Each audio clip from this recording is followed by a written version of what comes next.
Hello, Earth.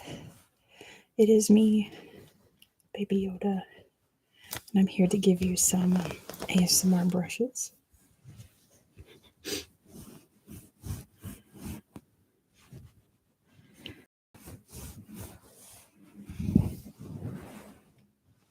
Hello. All right, so as you can see, things are different than normal. I'm still trying to figure out the best setup. To me, it sounds really echoey, kind of, but I'm cozy in bed, and I thought that I could try this out. And I have the microphone set to like all angles, so there's more sounds than usual, but I feel like I'm a little quieter. What do you guys think? Let's see how this works. Um, but yeah, hello to Veer, hello to DR, welcome to Trivia Night. How is everyone doing? And again, as always, if anything happens to the stream in terms of connectivity, I will make another one immediately, so just hang tight. Hey Ashna, welcome. Let me know how this sounds, because to me it sounds like I'm like 3 miles away from the microphone. It sounds really distant, even though the microphone's literally in my face. So, yeah, it's good to have you here, Ashna. Let me know how it sounds, because what you hear is so different from what I hear. It's very strange. It sounds good. It sounds good. So, hello, Alex. Welcome. Good to have you here. I think we'll maybe give it another minute or two to let some more people show up before we get started. And we'll see how this setup works. Doing trivia here because, like I've said before, once I hit 15,000 subscribers, I'm going to do a 6-hour stream. So I've been thinking about how I can comfortably do that. Like, the choices are either buying like a new $1 million chair or trying to find cozier places to stream from. So I'm currently in my bed, being very cozy. I think it's working out so far. Yes, a 6-hour stream fair. The idea is that people can come in and out and say hello and congrats and play trivia and stuff. So you don't have to stay for 6 hours, but I will be live for 6 hours. That's the plan, at least. We'll see how that is executed. All right, let me grab my notebook because I have some fun trivia for you guys. Slide it around my microphone. There we go. Around all these wires I have over here now, which are in the way completely. As normal, right? There's nothing new here. There's always wires in the way. Wednesday or during the weekend, I do not know. I figure I will do a poll and see what people think, or like a community post, and have people suggest what time would work best for them, and I'll go with like what the majority wants. So I'm thinking weekend would be best, but I don't know. It's like, if I do a weekend, do I still do a Wednesday trivia? I don't know. But that's not going to happen for a few more months anyway, unless something amazing happens. So, yeah, it's like this probably won't happen. If my numbers are consistent, it probably won't happen till like August to September. So it's not something to worry about now. Okay, let's get to the trivia. I know you guys are all here trivia. So, our highlighted topic this week is Ireland. So I have 20 questions for you about Ireland. Hey, Dr. Pickle, welcome. So, of course, the first question is, what is the capital city of Ireland? What is Ireland's capital city? And Veer already knew it is Dublin. Good job to Veer. The answer is Dublin, Dublin, Dublin. Hello, Dave. Welcome, welcome, welcome. Next question. What is the second largest city in Ireland? What is the second largest city in Ireland? And DR got it first. It is Cork. Good job to DR. The answer is Cork. Good job, everybody else got Cork too. Next question. And as always, I made some of these really, really easy, and then I'll throw in like one or two really hard ones. So don't be surprised like if it's super easy, like this next one. Number 3, which saint is believed to have converted the Irish to Christianity? Which saint is believed to have converted the Irish to Christianity? And looks like Veer got it first. It is St. Patrick. Good job to Veer. The answer is St. Patrick. I gotta turn on the live chat. I just remembered. I always forget. Just so I can definitely tell who got it first. Number 4. According to do you have live? What does that mean, Veer? I don't know. Oh, do I have live chat? We remembered at the same time. Number 4. According to legend, what animal did St. Patrick expel from Ireland? According to legend, what animal did St. Patrick expel from Ireland? And DR got it first. It's the snakes. Good job to DR. The answer is snakes. Snakes, snakes, snakes, snakes, snakes. Next question. What is the best-selling Irish rock band? What is the best-selling Irish rock band? And Veer got it first. It is U2. Good job to Veer for getting it first. The answer is U2. U2. U2. Hi, Elle. Number 6. What is Ireland's longest river? You know, I really liked U2's 90s stuff and like very early 2000s stuff. It's like 2005 on, they're just not that great. And DR got it first. It is the Shannon. Good job to DR for getting it first. The answer is the Shannon. Shannon. You did, Con. Congratulations. You are here during the Ireland round. Number 7. What Irish city is also a type of poem? What Irish city is also a type of poem? What Irish city is a poem also? And TR got it first. It is a limerick. Good job to TR. The answer is Limerick, the city of Limerick, and a limerick poem. Number 8. What is Ireland called in Irish? What is Ireland called in Irish? You are very funny, Furious. I'm going to give that to DR, even though it's spelled pretty wrong. It is air. Good job to DR. The answer is air. Not Erie, like the lake. Air. Number 9. What object is believed to give you the gift of the gab when you kiss it? Hey, JJ, I am so sorry you are concussed. Oh my gosh, please take care of yourself. That's a very, very serious thing to deal with. Please take care of yourself, JJ. And DR got it first. It is the Blarney Stone. Good job to DR. The answer is the Blarney Stone. Let's take a minute, guys, because we're all friends here, to put a get well soon to JJ in the chat, please. Because concussions are very, very serious. I'll give you guys a minute because we all take care of each other here. There we go. Okay, number 10. Which Irish author wrote Ulysses? Which Irish author wrote the novel Ulysses? And DR got it first. It is James Joyce. Good job to DR. The answer is James Joyce. That's very strange for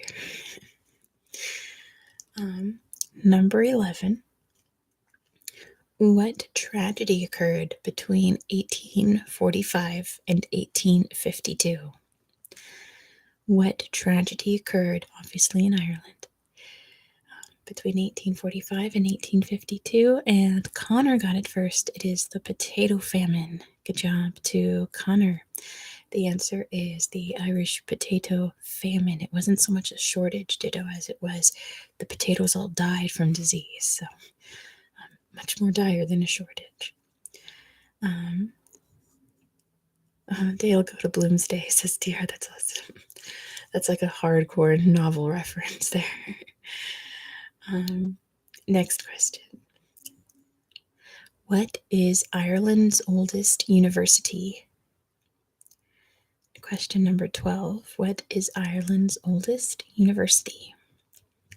And Connor got it first. It is Trinity College. Good job to Connor. The answer is Trinity College, full of posh people. Yes, very much so, Connor. It's like kind of the equivalent of like, I guess in America it would be like Yale, not quite, I guess like Harvard, but more like snobby. Number 13, next question. What musical instrument is on the coat of arms? What musical instrument is on the Irish coat of arms? And Dave got it first. It is the harp. Good job to Dave for getting it first. The answer is a harp. Harp. Question number 14. What were the ancient Celtic priests known as? What were the ancient Celtic priests known as? And Veer got it first. It is druids. Good job to Veer. The answer is druids. Number 15. What is Ireland's currency? What money do they use in Ireland currently? Hey, Kick Rocks. And Connor got it first. It's the euro. Good job to Connor. The answer is the euro. The euro. Kick Rocks, you're not late. I started like 10 minutes ago, so you're fine. You are right on time. Question number 16. What dish is made of mashed potatoes and cabbage? Which is my favorite Irish food to eat. What was it before? Uh-oh, didn't it start with an L? Or did they just use pounds? I am cozy. JD, I'm in my bed. And DR got it first. Oh, no, you didn't. It's not corned beef and cabbage. I just saw corned beef and cabbage and got excited. It's not corned beef and cabbage. It has a name and a nickname. It's made out of mashed potatoes and cabbage. And it was, the punt? That sounds familiar, Gareth. Okay. Darth got it. It's Bubble and Squeak. Good job to Darth J for getting it first. It's nicknamed Bubble and Squeak. Its actual name is Cole Cannon, and it is delicious. It's so yummy. It's like fried mashed potatoes, basically. Yeah, I have a weird allergy to leafy greens, and I have to have them thoroughly cooked without getting some kind of reaction. And cabbage is one of those few things that, like, if it's boiled or fried or something, I can eat it no problem. So I like cabbage, only because there's so many leafy green things I can eat. Yeah, I think cabbage is fine. It's not like OMG cabbage. I'm going to eat cabbage every day, but it's fine. All right, question number 17. What was the 1916 insurrection against the British known as? Yeah, the punt or the Irish pound, yes. And DR got it first. It's the Easter Rising. Good job to DR for getting it first. The answer is the Easter Rising. The Easter Rising. Question number 18. What Dublin brewery opened in 1759? What Dublin brewery opened in 1759? And DR got it first. It is Guinness. Good job to DR for getting it first. The answer is Guinness. Ashna says Guinness, I guess. Kind of rhymes in a little bit. Guinness. Question number 19. What plant is considered a symbol of Ireland? Ditto's been there. Veer's never had Guinness. Neither have I. I don't drink alcohol. And Ashna got it first. It is the clover or shamrock. Good job to Ashna for getting it first. The answer is a clover, or technically a shamrock in Ireland. And the last question in the Ireland quiz, number 20. In what year did Ireland achieve independence? I know I don't normally do years, but oh well. What year did Ireland achieve independence? And DR got it first. It is 1922. Good job to DR for getting it first.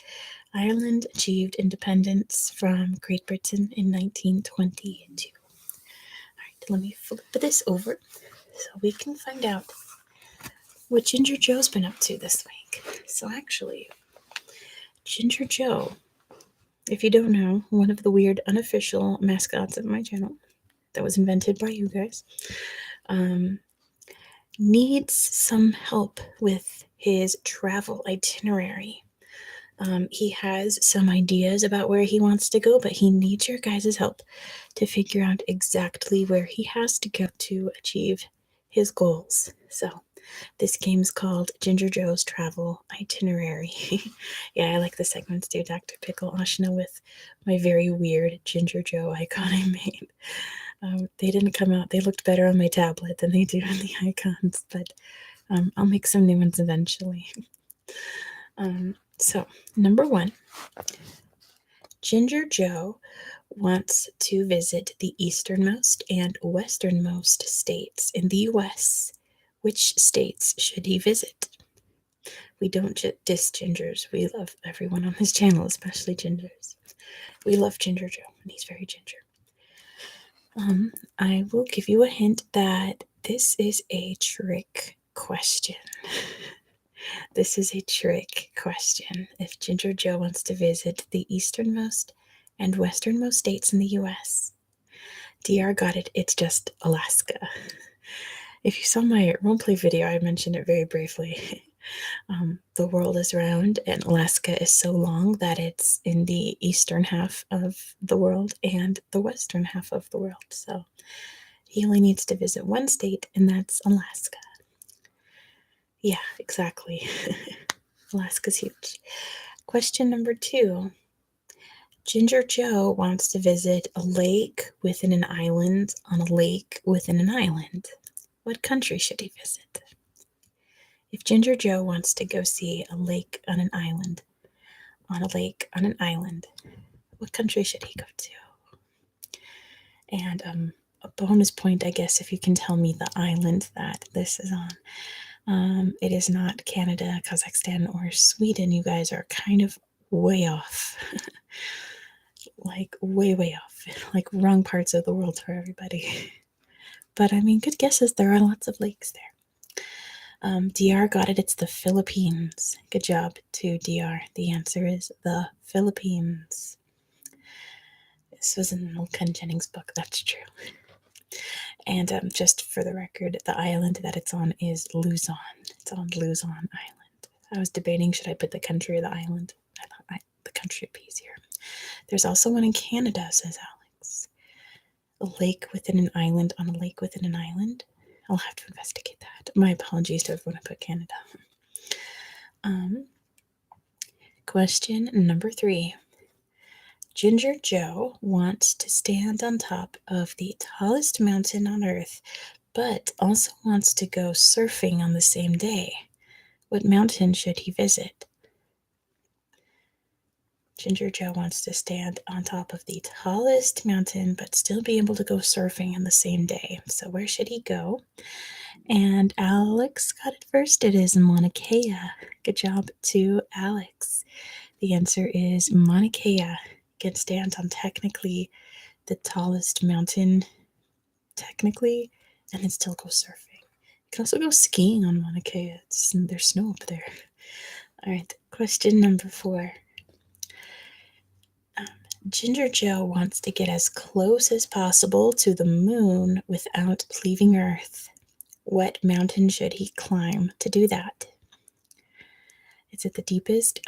Measured from like sea level to the top, it's Mauna Kea is taller than Everest. But usually we don't measure mountains that way. So it is actually not Mount Everest. DR got it. It is Mount Chimborazo. Mount Chimborazo. It is in the Andes. It's in Ecuador.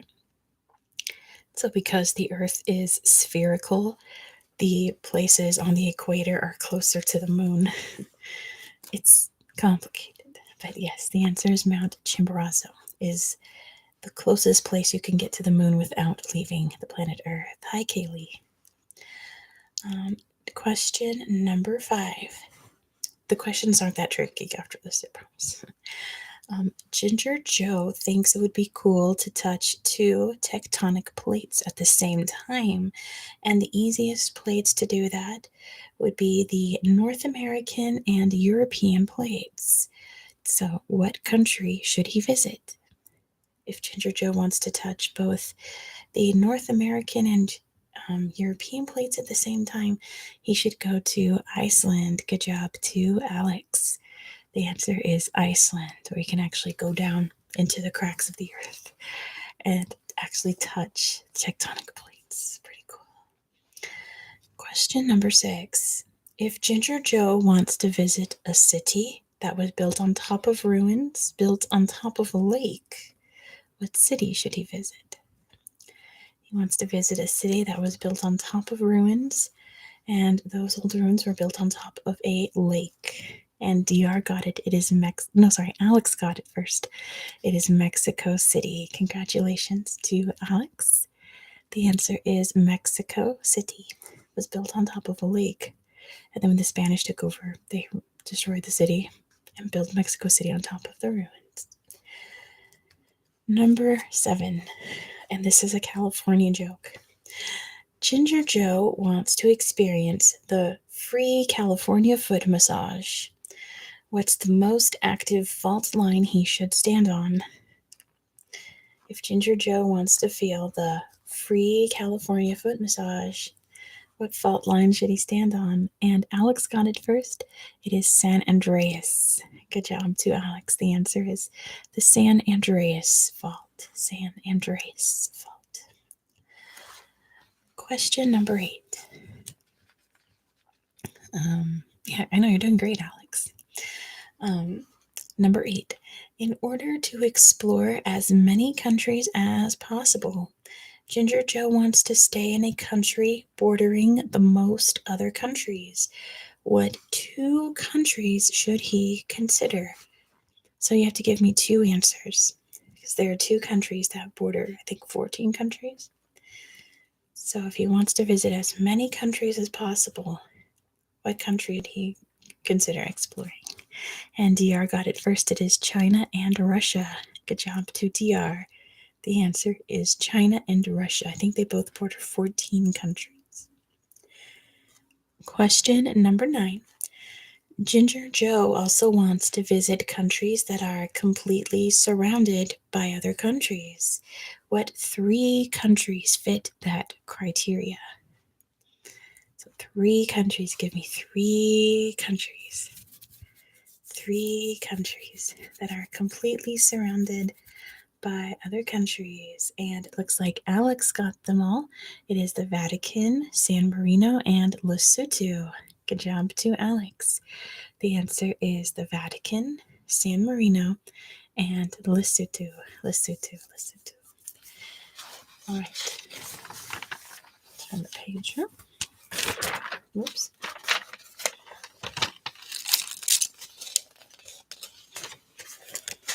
Trying to do it quietly, but still tingly. Question number 10.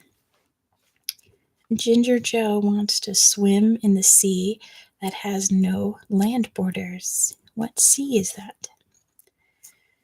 Ginger Joe wants to swim in the sea that has no land borders. It is the Sargasso Sea. Good job to DR. The answer is the Sargasso Sea. It's a perilous swim. But if anyone can do it, it's Ginger Joe. It is in the middle of the Atlantic Ocean. It does not touch any land. It's just its own little thing in the middle of the Atlantic Ocean, thanks to all the currents that flow through the Atlantic. Question number 11. Ginger Joe wants to see as many pyramids as possible in one day. Which country has the most pyramids? And Alex got it right off the bat. It is Sudan. Good job to Alex. The answer is Sudan. Sudan. Let me adjust my sitting here. I'm sitting up in bed. So, anyway, question number 12. Now, listen to this. I made it a little long. Ginger Joe wants to rock at the world's largest rock, but when he arrived at Uluru, he learned it was the second largest. The largest is nearby, however. What is it called? So again, Ginger Joe wants to rock at the world's largest rock, but when he arrived at Uluru, he learned it was the second largest. The first is Mount Augustus. Good job to Dr. Pickle down under. The answer is Mount Augustus is actually the world's largest rock. It's also out there in like the same area as Uluru. Number 13. Ginger Joe wants to explore the oldest inhabited cities. What country should he visit? If he wants to explore the oldest inhabited cities in the world, what country should he visit? And DR got it first. It is Syria. Good job to DR.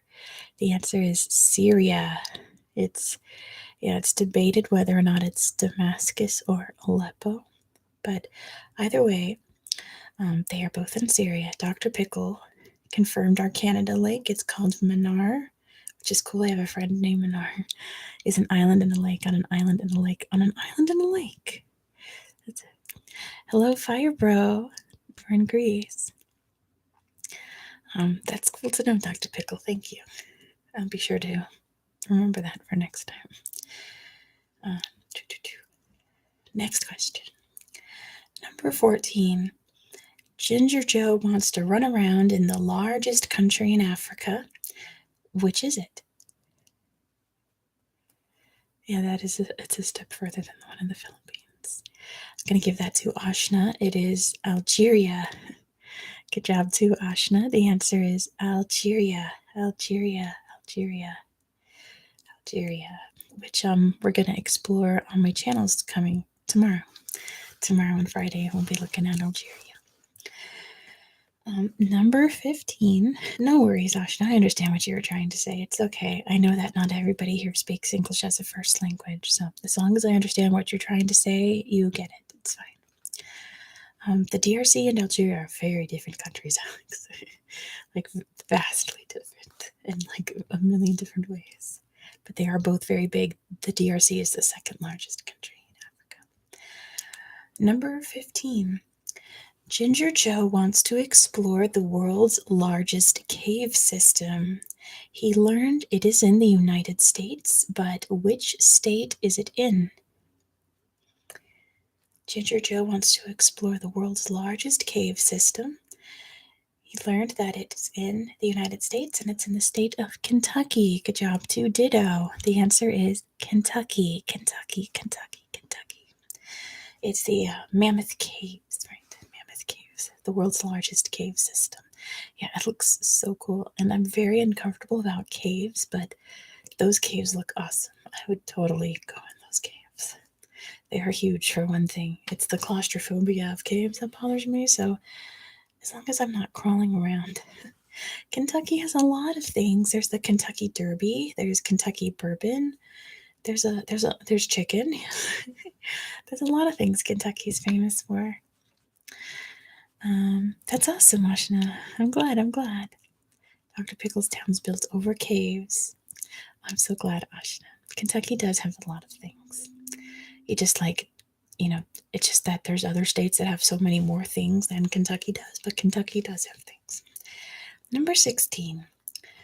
Ginger Joe wants to visit Europe and Asia in the same day without leaving the city he's staying in. What city is it? Oh, that's scary, Dr. Pickle.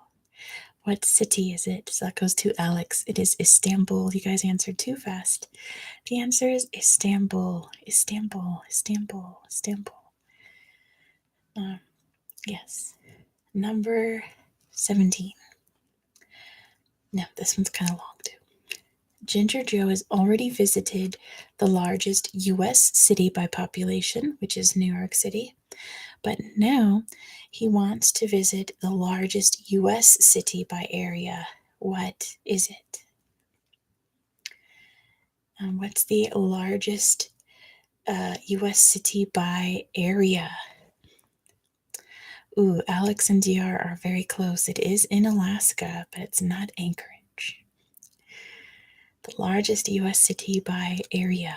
Ashna got it. It is Juneau. Good job to Ashna.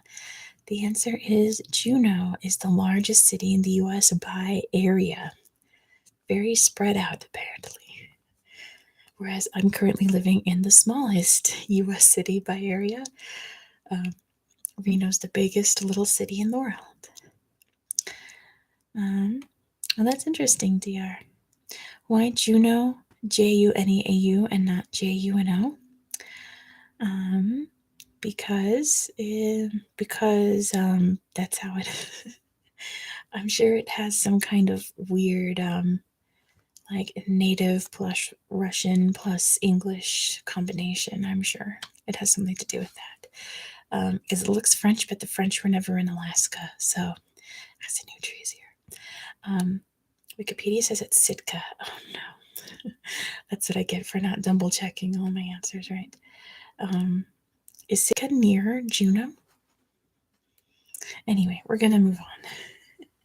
I'm glad that my fact checkers are here. Yeah, France never got to Alaska. Too cold for the French. Next question.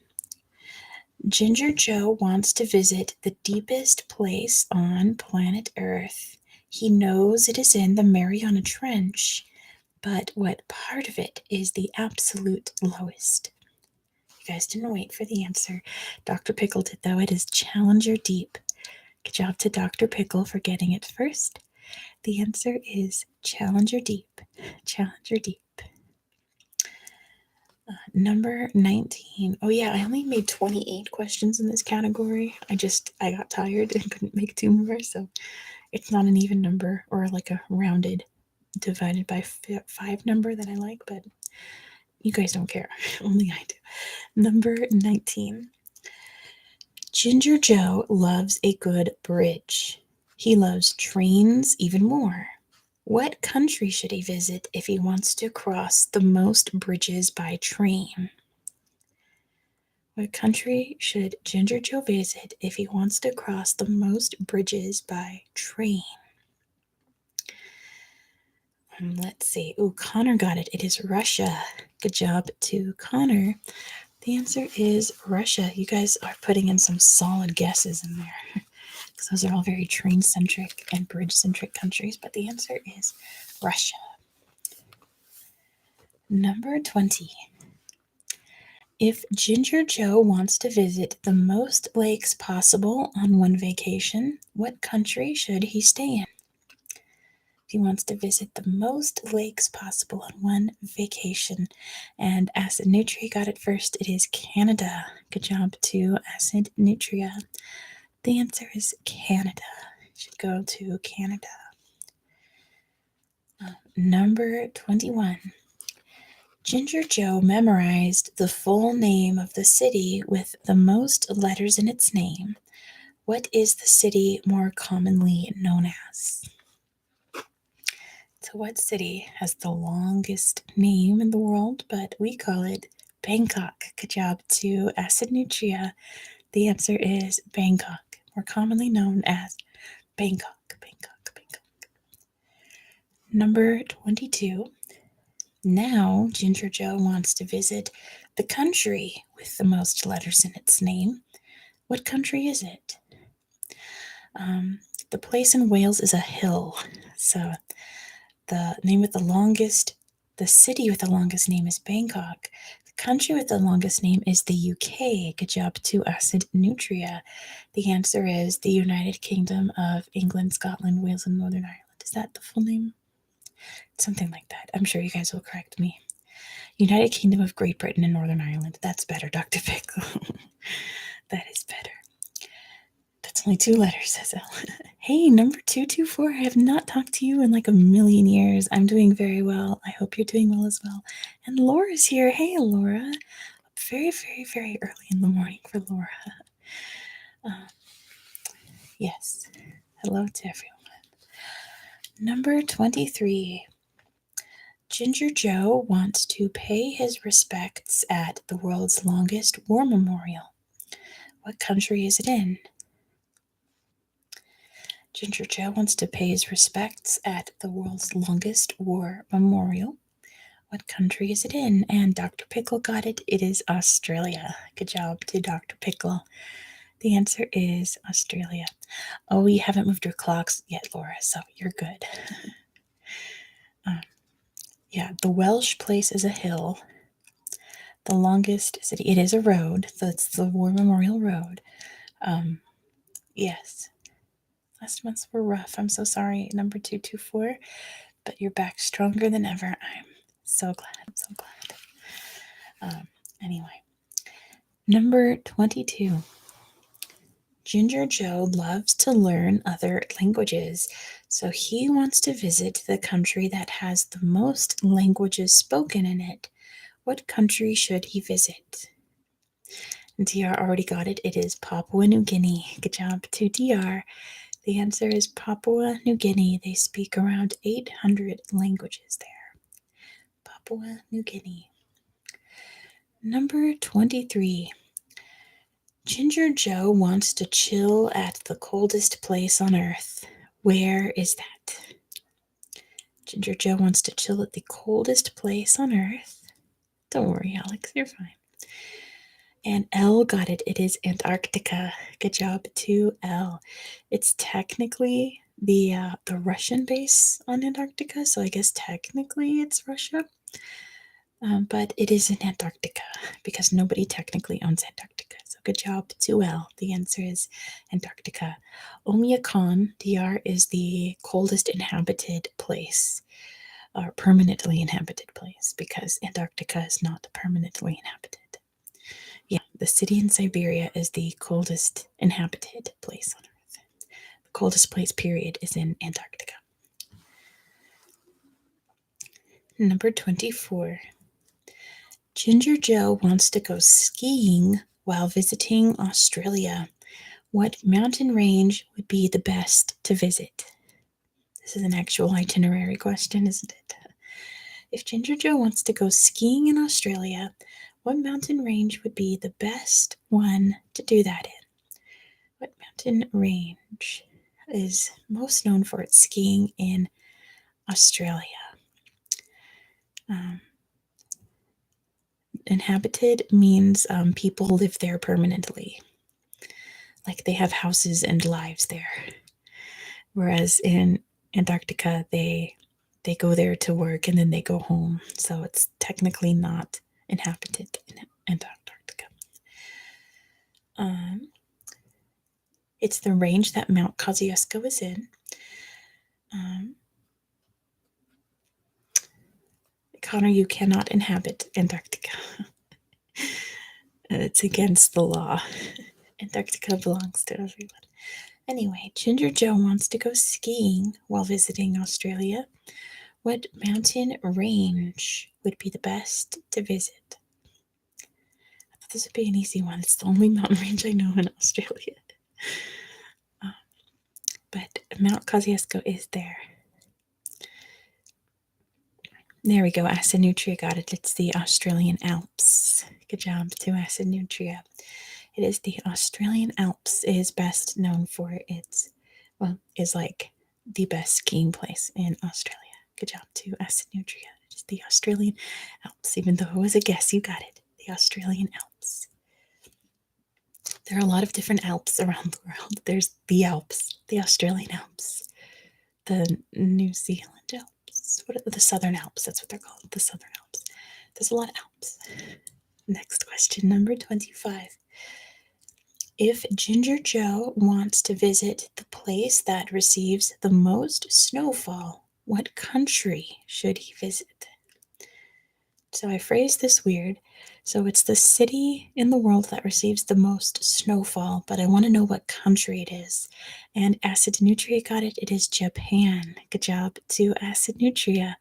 The answer is Japan. It's a little town up in Hokkaido. Receives more snow than any other inhabited place, apparently. It is Japan. Good job to Acid Nutria.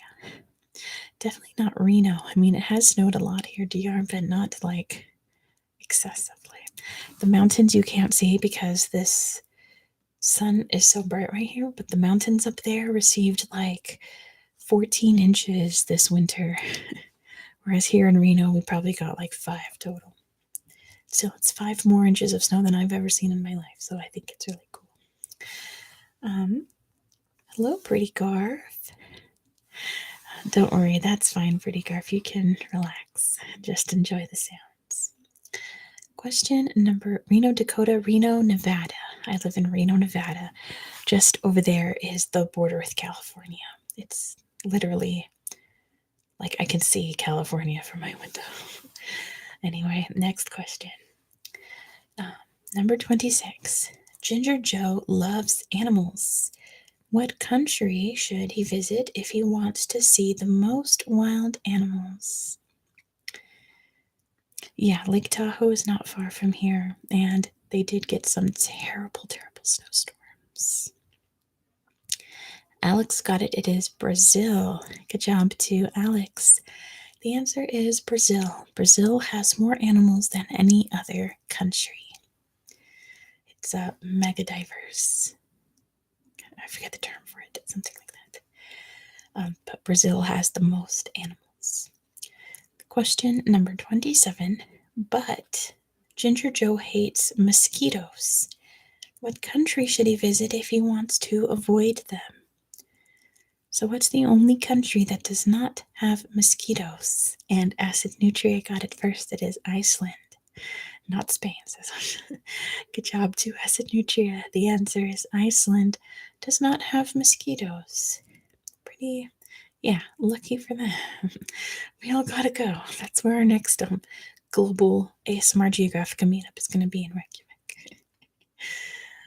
And then the last question that I made before, I was like, I'm tired of making trivia, and I stopped. Number 28.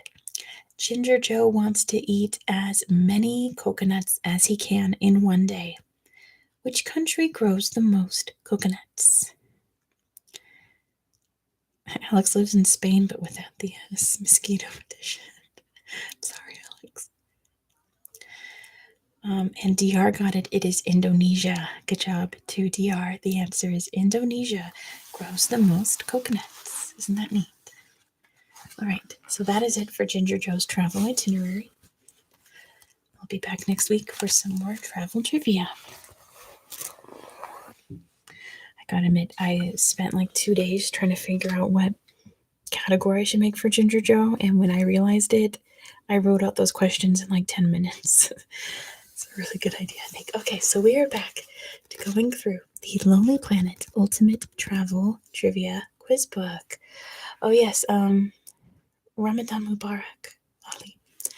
I think it officially starts tomorrow, my time, like tomorrow evening, because it depends on the moon. So it's most likely going to start tomorrow. Thank you. Big, big holiday. Last night here, I think I was reading that they didn't sight the moon. Like the crescent moon wasn't officially sighted in some parts. So I don't know how it works. I don't celebrate any lunar holidays like that. So yeah, for Leah in Morocco, it starts tomorrow. Like Ramadan is not set on a calendar. It's like approximate. It all depends on what the moon looks like. It has to be a perfect crescent after the new moon. So it should start in my time tomorrow night, I think. Again, I don't know anything about lunar holidays. Oh no, Ashna, that's okay. Miriam's in Morocco too. We've got 2 Moroccans here. That's awesome. Easter is based on the moon, but I don't celebrate Easter either.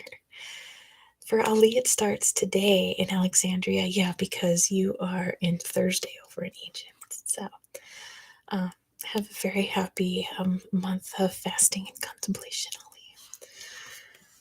So we are going to start off down under in Sydney.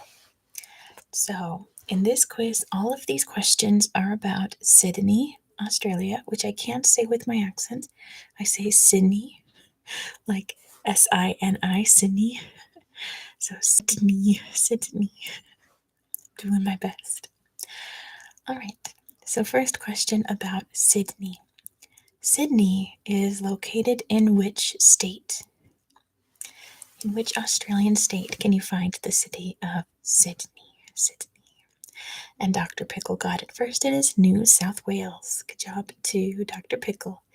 The answer is New South Wales. Dr. Pickle, aren't you in Melbourne? I think you said what city you're near. I can't remember if it was Sydney or Melbourne. But it's one of those, I think. Anyway, this game's going to be Beat Dr. Pickle. Next question. South Australia, so no, my bad. South Australia for Dr. Pickle. What is the clothing-themed nickname for the iconic Sydney Harbour Bridge? So what's the Sydney Harbour Bridge's nickname, which has a clothing-themed nickname? And Dr. Pickle got it first. It's the coat hanger. Good job to Dr. Pickle. The answer is the coat hanger. The coat hanger. You'll do fine, Alex. Don't worry. Ooh, interesting. Let's see if anyone gets this one. So the Sydney Harbour Bridge was based on which British bridge that had opened just a few years earlier? You can tell me if you want the name of the bridge or the city that it's in. So the Sydney Harbour Bridge is based on a British bridge that had opened just a few years earlier. Yeah, this one's tricky. You can tell me the name of the bridge or what city it is in. It is not Trent or Avon, not Cardiff, not London Bridge.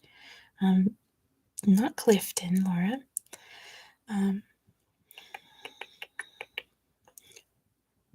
It is in Newcastle. Good job, Connor. It is the Tyne Bridge in Newcastle. Good job, Connor, for getting it first. It's the Tyne Bridge in Newcastle. That's a hard one.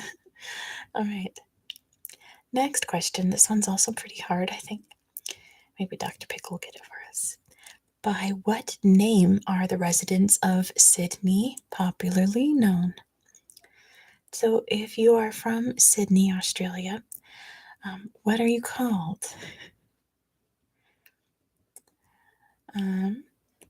And Dr. Pickle got it. It is a Sydney cider.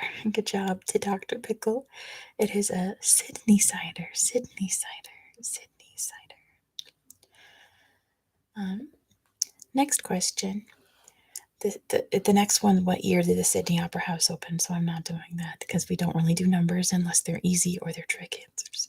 So what was the nationality of the architect of the Sydney Opera House?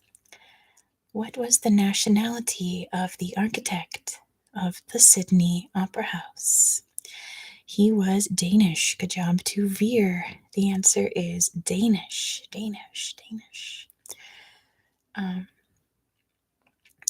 The options here are Australian, Chinese, or Danish. So I saw Chinese. I was like, oh, is it I.M. Pei? It must have been.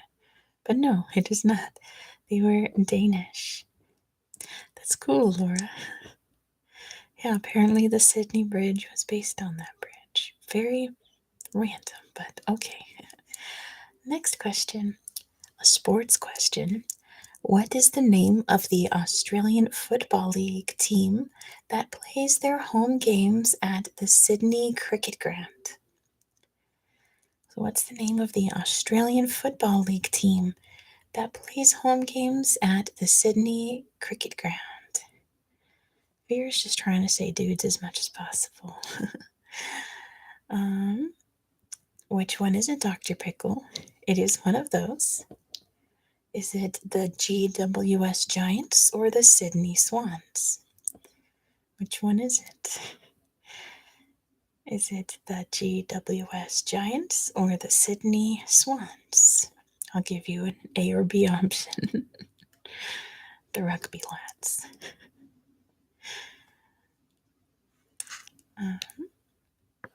Yes, what's the name Oh, so Ashna got that one. It is the Sydney Swans. Good job to Ashna. It is the Sydney Swans. Play their home games at the Sydney Cricket Ground. I guess, I mean, have to set it up, right? Alex, that's cheating. That is cheating. Bum, bum, bum, bum, bum. Yes, good job, Ashna. Next question. Which actor, a star of the X-Men film series, was born in Sydney? I wish I could say Sydney. Which actor, star of the X-Men film series, was born in Sydney? And DR got it first. It is Hugh Jackman. Good job to DR. The answer is Hugh Jackman. Hugh Jackman. He's the best. I love Hugh Jackman. Next question. Australia's oldest daily newspaper is published in Sydney. What is its name? Australia's oldest daily newspaper is published in Sydney. And DR got it. It's the Sydney Morning Herald. Good job to DR. The answer is the Sydney Morning Herald. Did you like Hugh Jackman in Les Mis? I guess. I mean, his Jean Valjean was like the only saving grace of that movie, I guess. And Anne Hathaway, but he did his best, considering. Next question. I love Hugh Jackman in general. See Les Mis live, Veer. Don't watch the movie. The movie's kind of not great. Definitely go see it in person at a theater. It's better that way. I don't know, Laura. It's just some useless trivia in your head. All right. Next question. What is Sydney's largest beach? Oh, you'll love Les Mis, Veer. Like, Les Mis is perfect for non-theater people. I see it wherever there's no Russell Crowe. Russell Crowe was terrible. Apparently it is not Bondi Beach, according to this book. I thought it was too. I think Bondi Beach is just the most famous one, but it's not the largest. Let me triple check this one. This quiz number 44. Make sure I did circle the right answer. Yep, I certainly did. I guess Bondi Beach is just like the most pristine and famous and best for surfing and stuff, but it is not the largest, apparently. Good night, Taryn. Best Australian film is Picture at Hanging Rock. I haven't seen that one. Not Gari, not the Coorong. What is Sydney's? It's not Green Hills.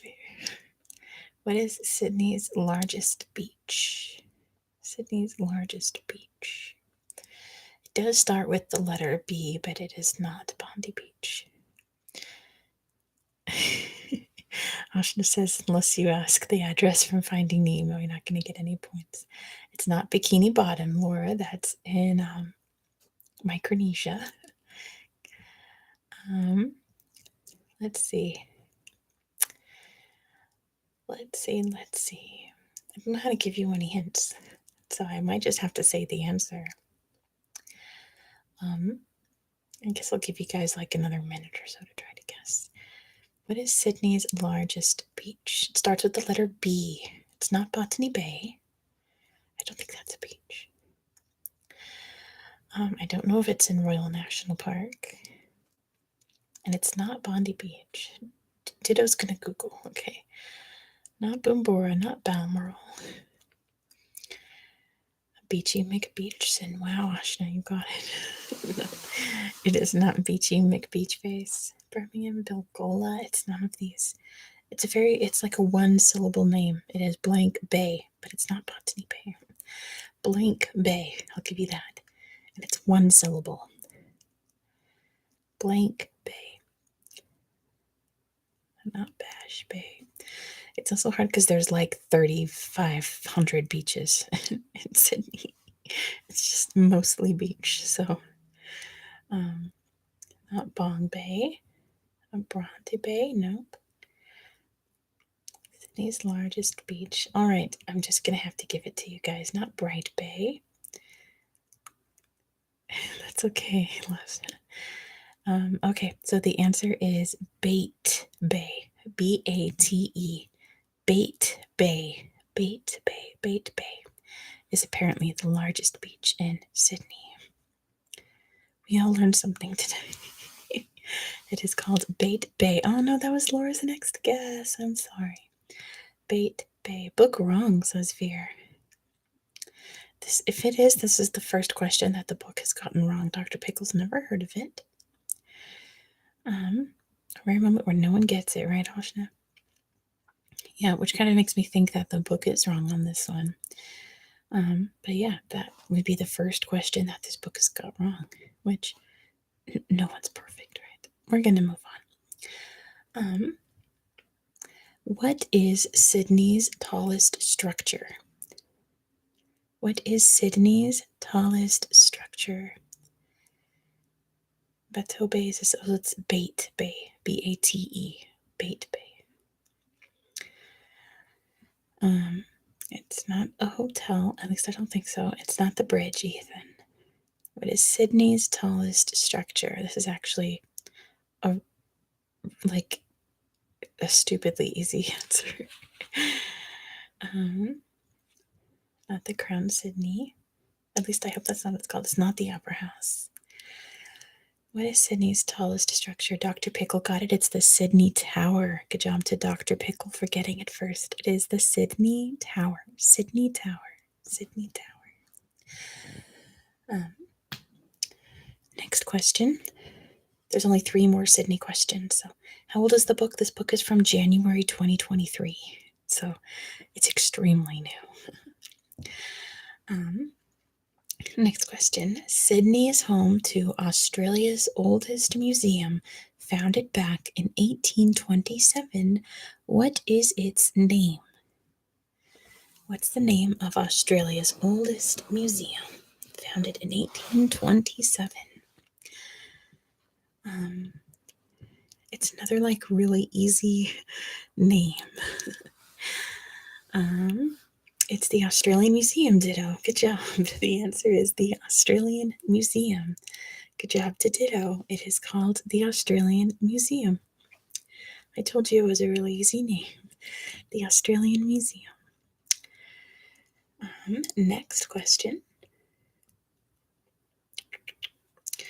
Before going on to achieve worldwide fame, which rock group made its debut in Sydney on New Year's Eve, 1973? And Ditto got it. It's AC/DC. That one's an easy one. Good job to Ditto. The answer is AC/DC. AC/DC. All right. That's the only Australian rock band I know. All right. I guess 5 Seconds of Summer from Australia, but they're not a rock band. Moving on.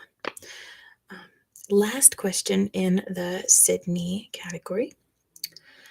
What medical device was invented in 1926 by Sydney resident Dr. Mark Lidwell? What medical device was invented in Sydney in 1926? A medical device. It is a pacemaker. Good job to DR. The answer is the pacemaker was invented in Sydney, Australia. Let's see. All right. Oh, I remember we did the poll, and the one I didn't get to. Oh, no, we did do the France one. I remember that doing the France one.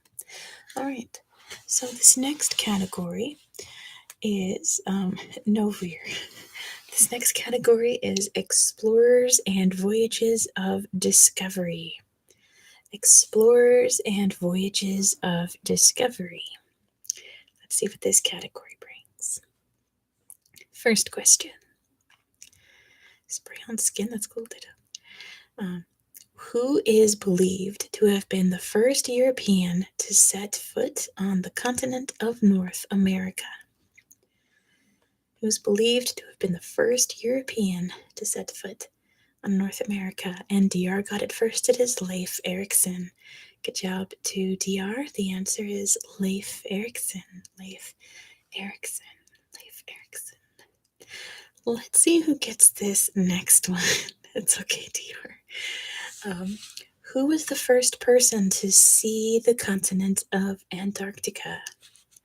And I will be absolutely floored if anyone gets this person's full name, because it is a long one. It was not James Cook, Darren. They were not Vikings. The Vikings did not go that far south. Who was the first person to see Antarctica?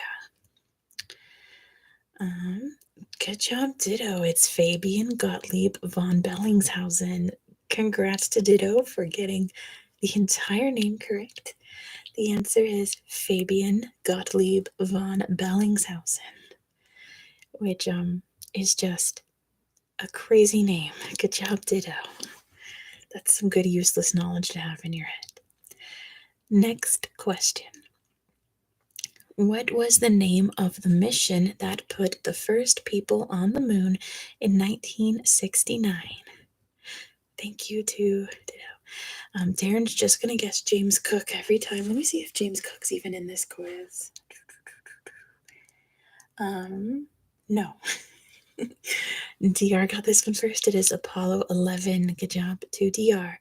The answer is Apollo 11. Put man on the moon for the first time. Was James a cook? I mean, maybe he was. Sorry, Darren. You sound like a big James Cook fan, which is kind of weird, but apparently there's no James Cook in the quiz that I can see from here. Oh, there is a James Cook question, but the answer isn't James Cook. But he will be involved in a question, Darren, so hold on tight. Next question. He could have been cooked at a bun. In 1889 to 1890, the American journalist Nellie Bly undertook a round-the-world trip inspired by which recently published novel? Nellie Bly was one of the boss babes of history. She did what she did, and no one could stop her. It was written by Jules Verne. Oh, Veer got it. Around the World in 80 Days. Good job to Veer for getting it first. It is Around the World in 80 Days. Around the World in 80 Days. This one's a year. We're going to skip that one. Next question. What was the name of the ship in which Sir Francis Drake circumnavigated the globe from 1577 to 1580? Oh, that's sad to hear, Veer.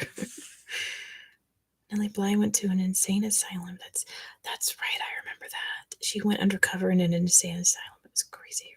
I remember that story. Laura got this one. It's the Golden Hind. Good job to Laura for getting it first. The answer is the Golden Hind. Golden Hind. Golden Hind. Yeah, apparently we now hate Nellie Bly, so scratch that comment I said about her, apparently. No, we don't hate. Okay, we tolerate Nellie Bly now. She was an incredible person. Don't worry, Laura, you got it. Oh, no, whoop. Okay, that's exciting. Congrats, Laura. It's the Golden Hind. He sailed up into San Francisco Bay and the Golden Hind. Next question. In what modern-day country did the explorer Henry Morton Stanley find the then missing explorer David Livingstone? Let me move this down a little bit so it just sounds a little better.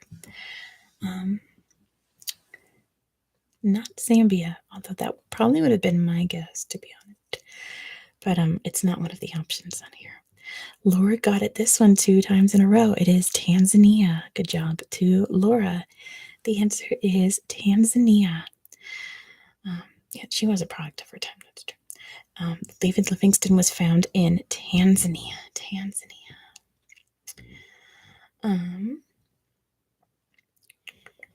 So here we go. James Cook time. On what archipelago was the British explorer Captain James Cook killed in 1779? That's cool, Veer. And DR got it first. It was Hawaii. Good job to DR. The answer is Hawaii. He was killed in Hawaii. Next question. What nationality was the round-the-world explorer Ferdinand Magellan? What nationality was Ferdinand Magellan? Yes, they did Veer. And Veer got this one first. It is Portuguese. Good job to Veer. He was Portuguese. Very, very good to Veer. I have to itch my ear. 1 second. Ow. Okay. That was very itchy. Okay. Next question. This one's kind of long. It says, in 2021, Emily Ford became the first woman and the first person of color to trek the Ice Age Trail in winter, a route of nearly 2,000 kilometers along the glacial line of the last ice age. In which U.S. state does the trail lie? So, pretty much, in which U.S. state can you find the Ice Age Trail? And DR got it. It is Wisconsin. Good job to DR. The answer is Wisconsin. Wisconsin. You can find the Ice Age Trail. Next question. The first people to climb Mount Everest were Edmund Hillary and who else? A Sherpa from Nepal. Yeah, it's a 2021 she did that. And DR got it. It is Tenzing Norgay. Congrats to DR. The answer is Tenzing Norgay. Tenzing Norgay. James Cook. James Cook did a lot of stuff. All right. Next question. The Lewis and Clark expedition across the USA from 1803 to 1806 was inspired by what land deal in which the American government bought a huge swath of North American territory from France? And DR already got it. It's the Louisiana Purchase. Good job to DR. The answer is the Louisiana Purchase. Louisiana Purchase. Next question. In 1932, the American aviator Amelia Earhart became the first woman to fly solo across what body of water? Oh, eat those biscuits, Laura. It's delicious. And Ethan got this one first. It is the Atlantic. Good job to Ethan. First one for Ethan. The answer is the Atlantic Ocean. The Atlantic Ocean. She was the first to fly solo across, the first woman to fly solo across the Atlantic Ocean. Oh, she's eating gummies. That sounds good too. All right, next question. In 1594, the British explorer Sir Walter Raleigh sailed to South America to try and find what mythical city of gold? So, pretty much, what's the name of the city of gold that was believed to be in South America? And Veer got it first. It is El Dorado. Good job to Veer. The answer is El Dorado. Alex is eating apple pie. Man, you guys are eating really good tonight. Not necessarily eating good, but eating some really good goodies, right? Today I had a bagel. That's all I had. Next question. The American Matthew Henson may have been the first person to set foot where? Yes, snacks for trivia night. That sounds great. Trivia snacks. And DR got it first. It's the North Pole. Good job to DR. The answer is the North Pole. Darren is living it up with olives and red wine. Wow, very fancy. The answer is the North Pole. Yeah, Darren wins that one. Next question. Oh no, never mind. I'm going to skip that one. Okay, next question. What was the name of the captain who was cast adrift in a small boat after a mutiny aboard his ship Bounty during a voyage to Tahiti in the 18th century? And DR got it. It was Captain Bligh. Good job to DR. The answer is Captain Bligh. Captain Bligh. It was not Tom Hanks. They haven't made a Mutiny on the Bounty movie since like the 1930s. They should make a new one. It'd be kind of wild. All right, last question in this category. What is the English translation of the book in which the 13th century Italian explorer Marco Polo described his travels in Asia? So, what was the name of Marco Polo's book? It's a very, very famous book he wrote about his travels. And DR got it. It is The Million or Il Milione. All right, Darren's not answering because they are laughing it up right now. Good job to DR. The answer is The Million or Il Milione. All right, this next category. How I did it. All right, this next category is about Southeast Asia. So all of these questions will be about Southeast Asia. Southeast Asia. Marco Polo's Photos Guide. Marco Polo and Rick Steves collaboration. Anyway, first question. By area, what is the largest country in Southeast Asia? Morocco? DR says, don't forget to like the stream. Yes, please. That would be amazing. Thank you. Fear has to go. Good night, Fear. You have school in the morning.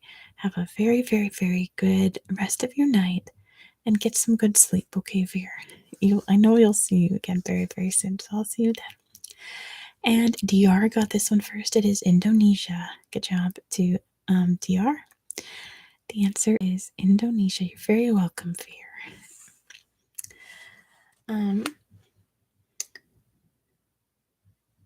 Next question. By area, what is the smallest country in Southeast Asia?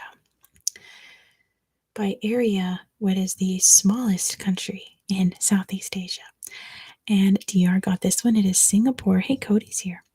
Congrats to DR. The answer is Singapore is the smallest country in Southeast Asia. Next question. By population, what is the largest country in Southeast Asia? By population, what is the largest country in Southeast Asia? And Cody got this one first. It is Indonesia. Yes, good job to Cody. The answer is Indonesia. Yeah, the book answered largest country by area and largest country by population back to back, so I had to mix it up. So there weren't two questions with the same answer back to back, but Cody got that one first. It is Indonesia. And the next, by population, what is the smallest country in Southeast Asia? By population, what is the smallest country in Southeast Asia? By population. Not Timor-Leste. It is Brunei. Good job to Alex. The answer is Brunei as the smallest population in Southeast Asia. Brunei. Next question. By population, what is the largest city in Southeast Asia? By population, what is Jakarta?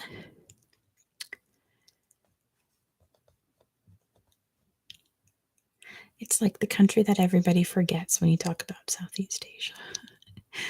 And Ethan got it. It is Manila. Good job to Ethan. The answer is Manila. Manila in the Philippines.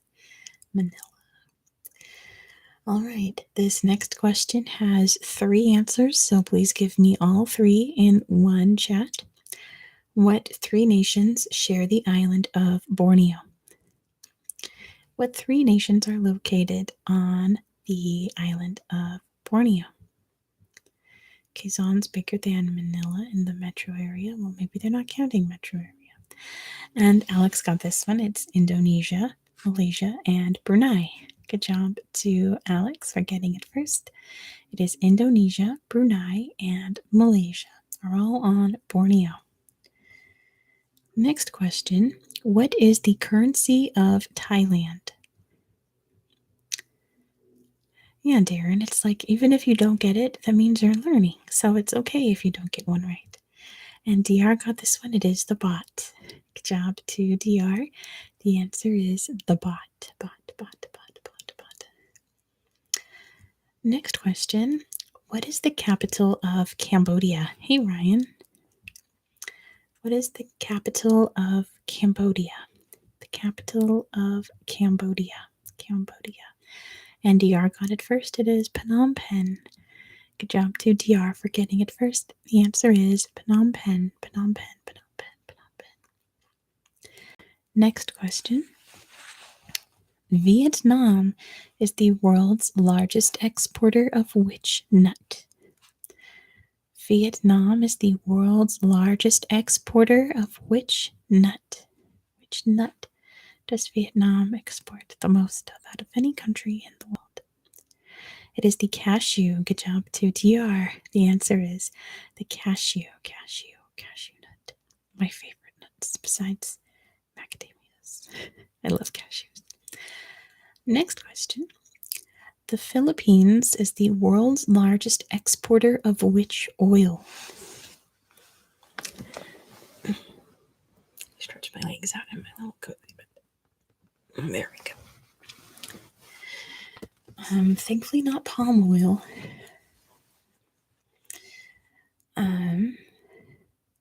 I mean, you're on the right track, I suppose. Cody got it. It is coconut oil. Good job to Cody. The answer is coconut oil. Coconut oil. Coconut oil. Next question.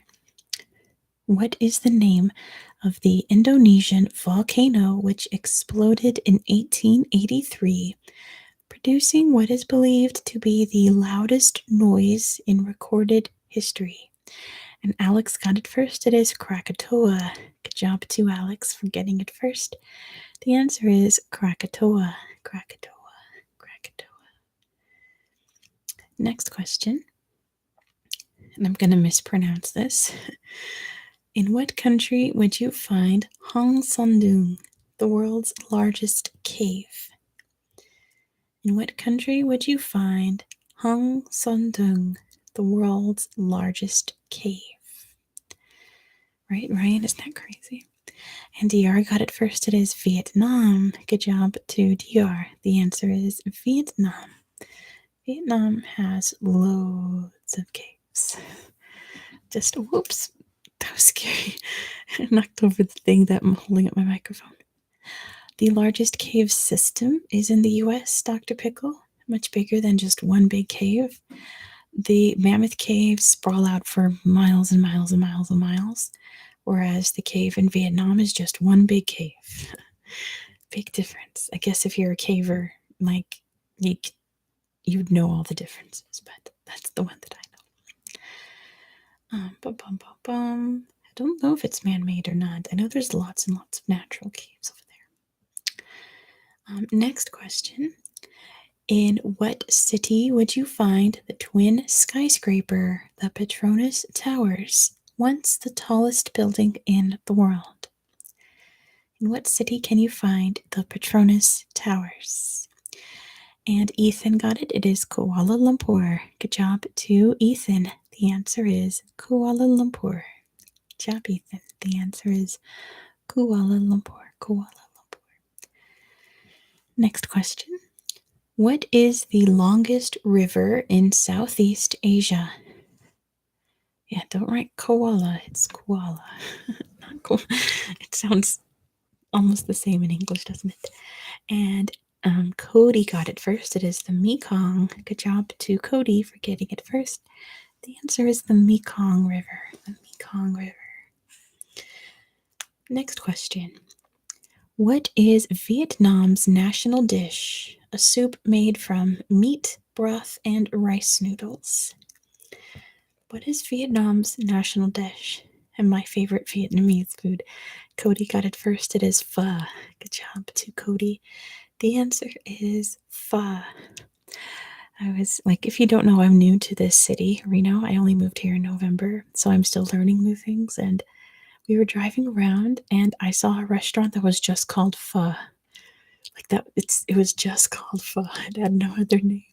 So it's like, I hope they only serve pho because their name is literally just pho. Yeah, I like only a little bit of ginger, Ashna. I can't handle too much ginger, but any kind of soup I love. But yeah, it is pho. Pho is like, I only eat it on like really, really, really cold days or if I'm kind of stuffed up. It's worth your while. Next question. Found in the Philippines, Malaysia, Indonesia, and Brunei, what sort of animal is a tarsier? Yeah, it's like, oh, I want some spicy pho, and then you eat it and you're like, uh-oh, deep regrets, too spicy. I'm going to give that to DR. It is a primate. I'm not sure if it's a monkey per se. I think it is, but the book just says a primate, so we're going to go with that. But I'm going to give it to DR. It is, I think a tarsier is a monkey, but it is a primate, so close enough. Good job to DR. And we're going to skip that last one. It's a number. I mean, unless we would play high-low. Why don't we play a high-low? Why not? Indonesia is made up of approximately how many islands? Let's play high and low. Put in a number and I'll tell you if it's higher or lower until we get to it. Let's see how we do. It is higher than 1,000. It is higher than 7,000. It is higher than 7,000. It is higher than 8,000. It is higher than 10,000. It is higher than 13,000. It is lower than 20,000. Lower than 20,000. Dr. Pickle got it. It is 17,000. Good job to Dr. Pickle. DR with the perfect answer there, but Dr. Pickle gets it first. It is 17,000 islands. The largest archipelago in the world. All right, this next quiz is called Guess the Country. I will give you a brief description of a country. You have to tell me what it is based on that description. So, first question. This country includes the westernmost point in mainland Europe. Its famous exports include cork, fortified wine, and pastéis de nata. And DR got it first. It is Portugal. Yeah, very nice answer for DR. The answer is Portugal. Portugal. Like, I think this quiz is going to be too easy for you guys because you guys are really, really smart. You guys are going to get this one, no problem. Like this whole little quiz here. Anyway, next question. A country in the Middle East named after a famous river. It has many ancient archaeological and religious sites, including Petra and Mount Nebo. And Ashna got it first. It is Jordan. Good job to Ashna for getting it first. The answer is Jordan. Yeah, Portugal is super famous for its cork. They have tons and tons of cork trees there. So I believe they export the most cork in the world. But yes, Ashna got that one first. The answer is Jordan. Next question. Nicknamed the Hexagon, this country is the largest by area in the EU. It is home to the most visited museum in the world and has won the most Nobel Prizes for literature. And Alex already got it. It is France. Good job to Alex. The answer is France. I didn't know they called it the hexagon. That's kind of funny. Next question. Okay. This Caribbean island is a popular holiday destination. The nation's biggest cultural event of the year is called Crop Over, a festival celebrating the island's calypso music and cuisine. And Ethan got it. It is Barbados. Good job to Ethan. The answer is Barbados. It's famous for crop over. Next question. Although a small country, this European nation boasts 8 national parks and 12 nature parks. Its popular city destinations include Zagreb and Split. Yes, and Riri, that's right. And I'm waiting for someone to get it from the end there. DR got it. It is Croatia. Good job to DR for getting it first. The answer is Croatia. Yeah, I feel like most of these, like, they give it to you at, like, the very end of the question, so you might have to wait a little bit unless it's really obvious. That's okay. Next question. The fourth largest island in the world. This African nation is home to many unique species, including lemurs and chameleons. DR got it first. It is Madagascar. Good job to DR. The answer is Madagascar. Madagascar. Alex writing it in Romanian. That's cool. And yeah, throw in your Madagascar film references here. Just get it out of your system. Oh, it was an autocorrect. Okay. But yeah. Next question. This densely forested Nordic country is reputedly the world's happiest nation. It is also known as the land of 1,000 lakes. And Ditto got it first. It is Finland. Good job to Ditto. The answer is Finland. Sadly, when Veer is not here anymore, we get a Finland question. But good job to Ditto for getting it first. The answer is Finland. Next, I guess description. They're not really questions, are they? I know, poor Veer. Pour one out for Veer. This vast landlocked country is located between Russia and China.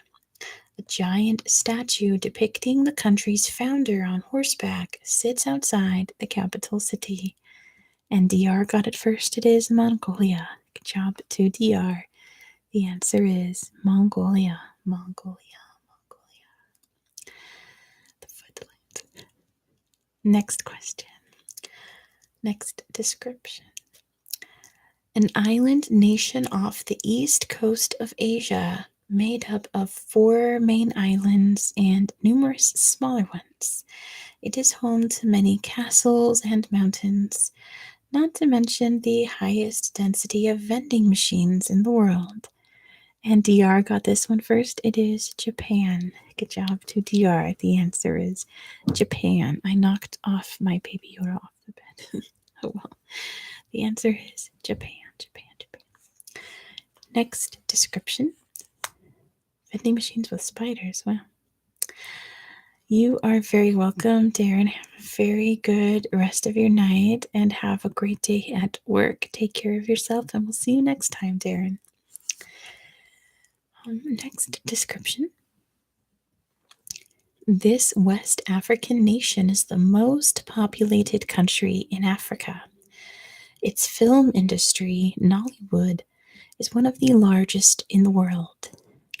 And DR got it first. It is Nigeria. Good job to DR for getting it first. The answer is Nigeria. Nigeria. Next question. Next description. Ryan is just like putting like anyway. Next description. Around 80% of the world's cinnamon is produced in this South Asian island country, formerly known as Ceylon. 80% of the world's cinnamon. And Cody got this one first. It is Sri Lanka. Good job to Cody for getting it first. The answer is Sri Lanka. Sri Lanka. Sri Lanka. Next description. Yeah, isn't that cool? A Central Asian country whose capital is Tashkent. It is one of only 2 nations in the world that is doubly landlocked. Doubly landlocked. Doubly landlocked. And DR got it first. It is Uzbekistan. Good job to DR. The answer is Uzbekistan. Uzbekistan. Uzbekistan. What does that mean? It means that it is a country that is landlocked by other countries that are also landlocked. So the only other one is Liechtenstein. I'm sure you'll correct me if I'm wrong. But yeah, it is a landlocked country surrounded completely by other landlocked countries. Next description. Almost half of this nation is covered by Amazon rainforest. Famous destinations in this country include the Inca ruins of Machu Picchu and the Nazca Lines. You guys didn't wait. DR got it first. It is Peru. Good job to DR. The answer is Peru. Peru, Peru, Peru, Peru, Peru. Next description. This country has the world's largest population of Spanish speakers. An annual holiday, Dia de los Muertos, is usually celebrated on the 1st and 2nd of November. And DR got it first. It is Mexico. Good job to DR. The answer is Mexico. Mexico. Mexico. Next description. The second largest country in the world, this huge nation spans 6 time zones. More than half of all the lakes in the world can be found here. And Cody got it first. It is Canada. Good job to Cody. The answer is Canada. Canada, Canada, Canada. Next description. An East African country famous for its wildlife parks and reserves. It has over 50. These include Masai Mara National Park and the Nairobi National Park.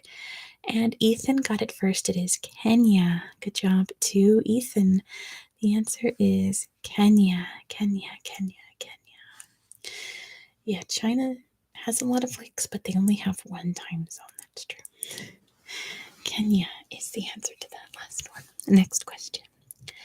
This Central American country is known for its incredible biodiversity and numerous national parks. Its capital is San Jose. San Jose. And Ethan got it first. It is Costa Rica. Good job to Ethan. The answer is Costa Rica. Costa Rica, Costa Rica. I was trying to show you, even though this is San Jose, California, San Jose. In California, it's San Jose. In Costa Rica, it's San Jose. Costa Rica is the answer. Next description. The highest mountain range in the world, the Himalayas, rises in the north of this country. It is the only country in the world with native populations of both lions and tigers. And Alex got it. It is India. Good job to Alex. The answer is India. India, India. The only place where you can find native lions and tigers. So cool. Next description. This remote nation consists of 2 main islands, North Island and South Island. It was the first country in the world to give women the right to vote. But bears, they've got, I think they do have lions, tigers, and bears. Oh my. And Dr. Pickle got it first. It is New Zealand. Good job to Dr. Pickle. The answer is New Zealand. New Zealand. New Zealand. And the last description in this category. The sun is really distracting me.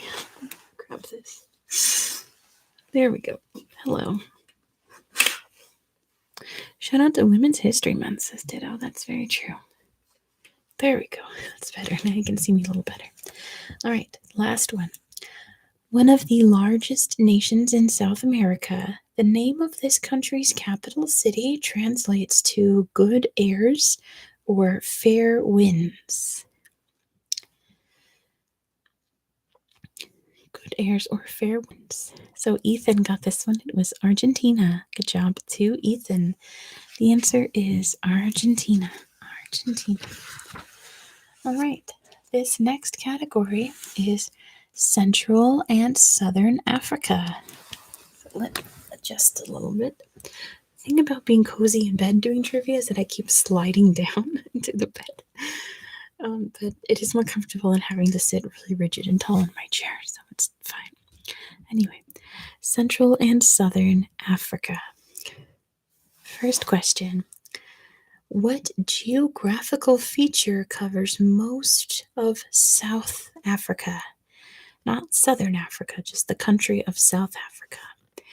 What is most of South Africa's geographically? The Karoo is the name for it down there, but the Karoo is just one part of it. What is the Karoo? And the rest of South America is made up mostly of the same type of landscape as the Karoo. What do we call it, at least in English and not in Afrikaans? Not rainforests. They do have rainforests, but it doesn't cover most of South Africa. Good guess, Ethan. They have like every kind of like landscape there, so whatever you're gonna guess, they have it there, but it's not the majority. And Ditto got it. It is plateaus. Good job to Ditto. The answer is plateaus. The Karoo, I think, is or at least one of the largest plateaus there, but all right, Alex is going to sleep. Have a great rest of your night, Alex. Please get lots of sleep, and I will see you next time. Thank you again for participating. In order to wish Alex good night, why don't we all throw a like on my video if you haven't done so already? It's been a while since I mentioned that. Wish Alex a good night by giving me a thumbs up. How's that? If you've not done so already. Otherwise, just tell him good night. Good night, Alex. All right, next question. In Central and Southern Africa. From which country did the Central African Republic gain independence in 1960? Which country did the Central African Republic gain its independence from in 1960? And DR got it. It is France. Good job to DR. The answer is France. France. Next question. Here we go. Native to the Ituri rainforest in the Democratic Republic of Congo, by what name is the forest giraffe more commonly known? What animal is the forest giraffe? Found in the Ituri rainforest of the DRC. The forest giraffe. There we go. The forest giraffe. It has a much more common name. And Ethan got it. It's the okapi. Good job to Ethan. Hey, Salvina. The answer is the okapi. Okapi.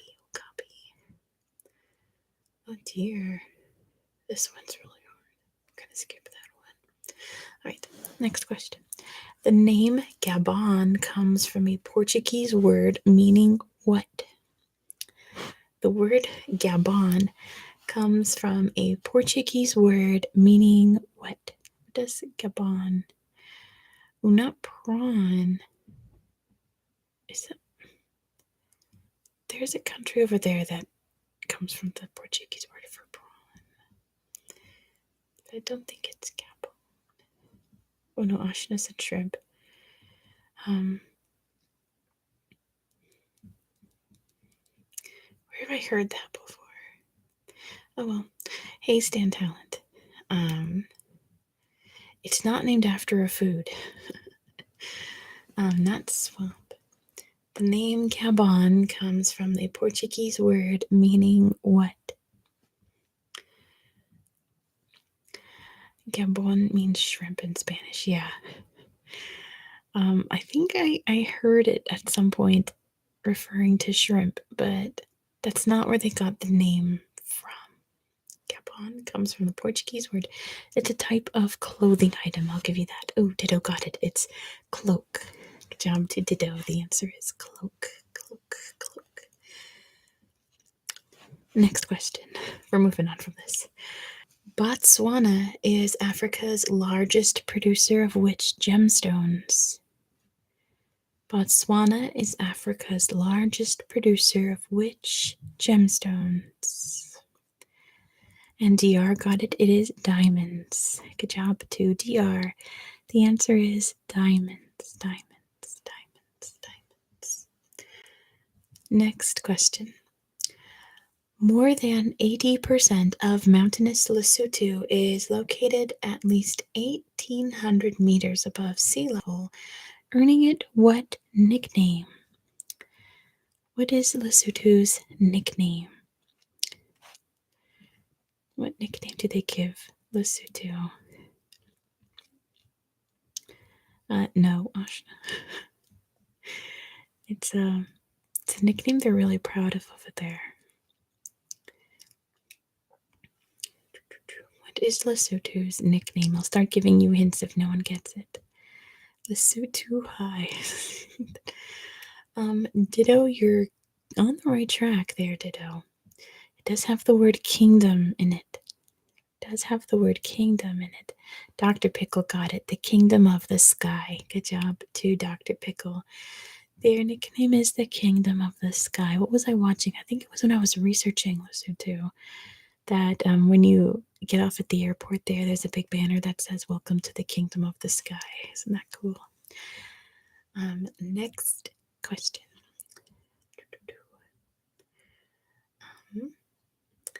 In which country would you find Sibebe, Africa's largest rock monolith? Dangerous flying there because elevation? Not so much to do. Not really. I mean, they don't have like 747s flying into there, so not really.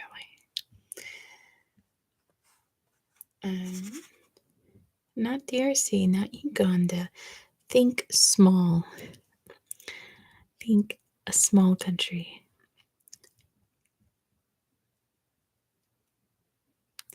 So Lesotho descent. Oh, that's pretty cool, Dr. Pickle. The world's highest basketball shot. Ja, make sure it's a country I'm looking for. It's the country that I'm looking for, not the city. What country would you find Sibebe, the world's Africa's largest rock monolith? Because Ja's on the right track there.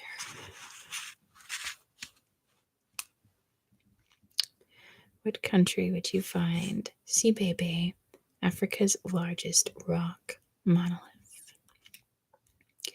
It's near Lesotho. Same like mountain range.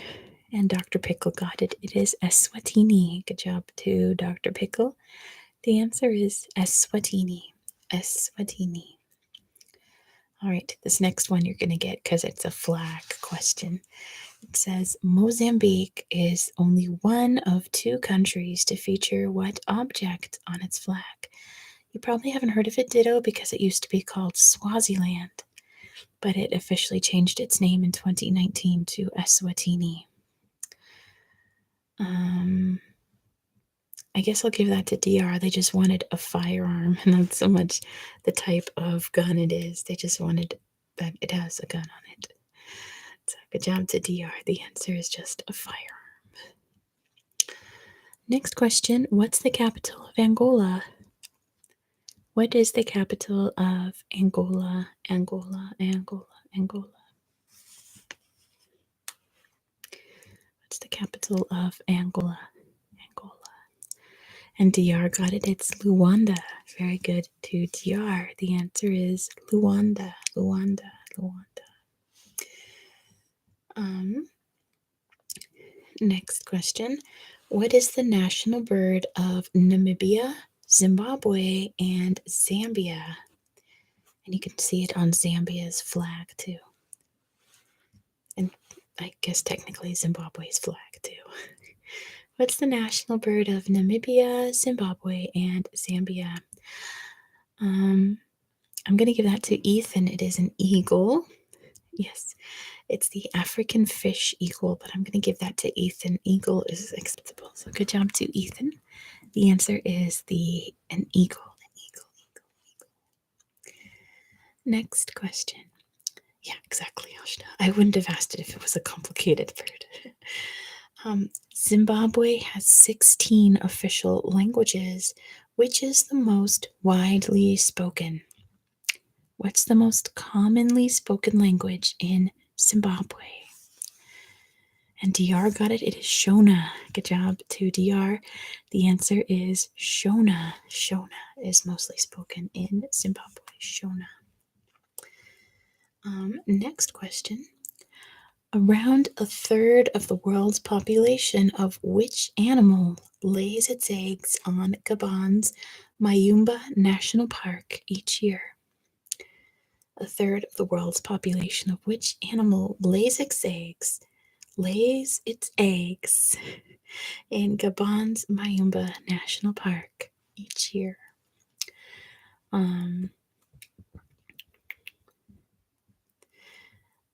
Not technically a tortoise, Ashna, but you're on the right track. It's not a tortoise, but you're very, very close. It is a turtle. There you go, Ashna got it. It's the leatherback turtle. So good job to Ashna. The answer is the leatherback turtle. Remember the difference between a turtle and a tortoise is that turtles swim in the water, tortoises live on land. Right. You think, I'm sure in Spanish it's the same word, but in English it's different. Tortoises are the big guys in like the Galapagos with the huge shells that, move really slowly, and turtles swim in the water.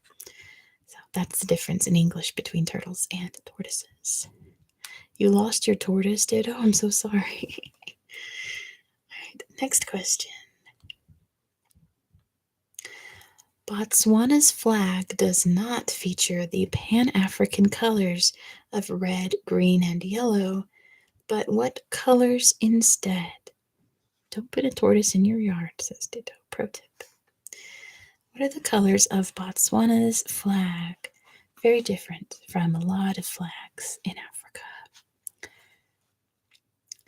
White, black, and blue. Good job to Dr. Pickle. The answer is white, black, and a beautiful shade of blue. It's like sky blue. It's really pretty.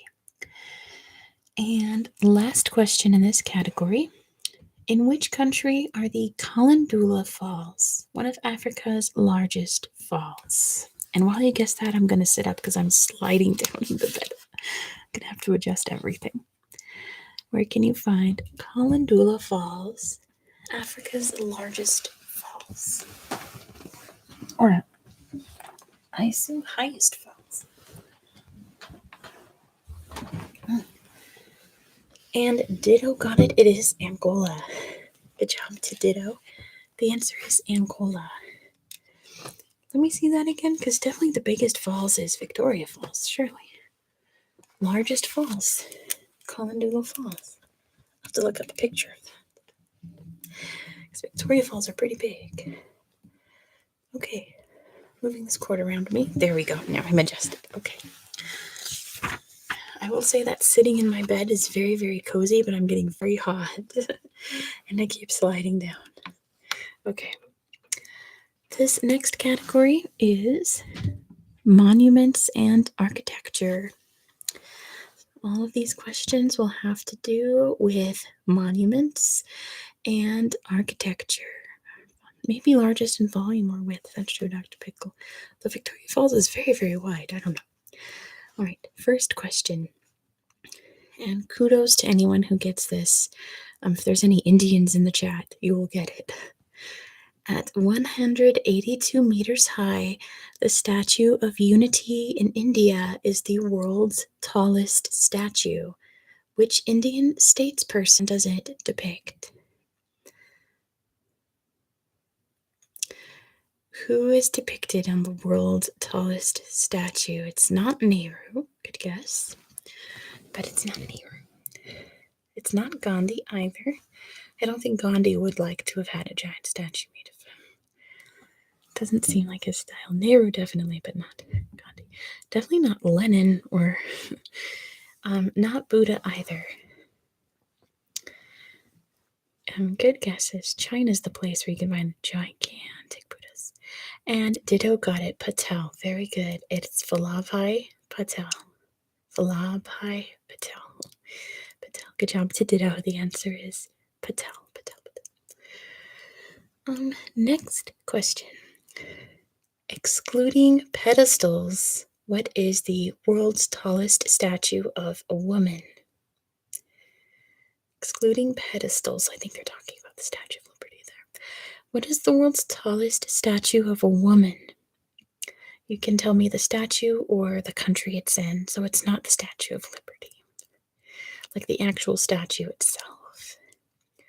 I guess the pedestals make the Statue of Liberty the tallest, but what statue itself is the tallest statue of a woman? Name a woman. Name a woman. Name a woman. It's not of Rosa Parks. Dakota Girl. No. I'll give you the hint that it's not an American statue. Not at all. And, kind of like the Statue of Liberty, it doesn't actually depict a real person. It kind of depicts a mindset. Like how the Statue of Liberty is not based on an actual person. It's like that. No. Pakistan, no. DR. No, it's not Athena. There we go. DR got it. It is in Russia. The statue's called The Motherland Calls, and you can find it in Russia. There we go. DR got it. The Motherland Calls in Russia is the largest or the tallest statue of a woman. This one's easy. The Albert Memorial in London commemorates the death of the husband of which British monarch? The Albert Memorial is the husband. Yeah, it's gigantic. DR got it. It is Queen Victoria. Good job to DR. The answer is Queen Victoria. She warned that guy super hard. She did all she could to remember him, which is kind of romantic in a way for a cousin husband, right? Next question. It says, is she buried with him? I don't see why not. Where's Victoria buried? Who knows? Where's Victoria buried? Is she buried up in Scotland? I don't know. I do not know where she was buried. Okay, this question says, can you identify the building from the following description? So here's the description. It's buried in Auschwitz. Victoria and Albert are buried in the Basque Country in Auschwitz. She's in Frogmore. Okay, all right, she is up there. Okay, here's the description. Tell me what place this is based on the description. Home to Europe's largest modern art museum, this Parisian building opened in 1977 and is named after a former French president. It's the Pompidou. Good job to Ashna. The answer is the Centre Pompidou. The Centre Pompidou. Ditto was a little too fast there. Next question. In which Indian city is the flower-shaped lotus temple located? In which Indian city can you find the lotus temple? Lotus temple. Lotus temple. Very, very sacred to people of Baha'i faith. I'm not Srinagar. It is Delhi. Good job to Ditto. The answer is Delhi. Delhi. Good job to Ditto. The answer is Delhi. Next question. It's too hard. That one's also very hard. Here we go. Next question. The Christ the Redeemer statue in Rio de Janeiro, Brazil, was created by a Brazilian engineer and sculptor from which country? DR wants the hard ones. Okay, I'll ask the hard ones after I get all the easy ones out the way. Ditto, you gotta wait for the end. Which country was the engineer and sculptor of the Christ the Redeemer statue from? They were Brazilian, but what country were they from?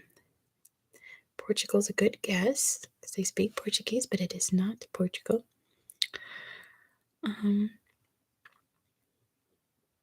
Think like what country was really famous for gifting huge Art Deco statues to other countries?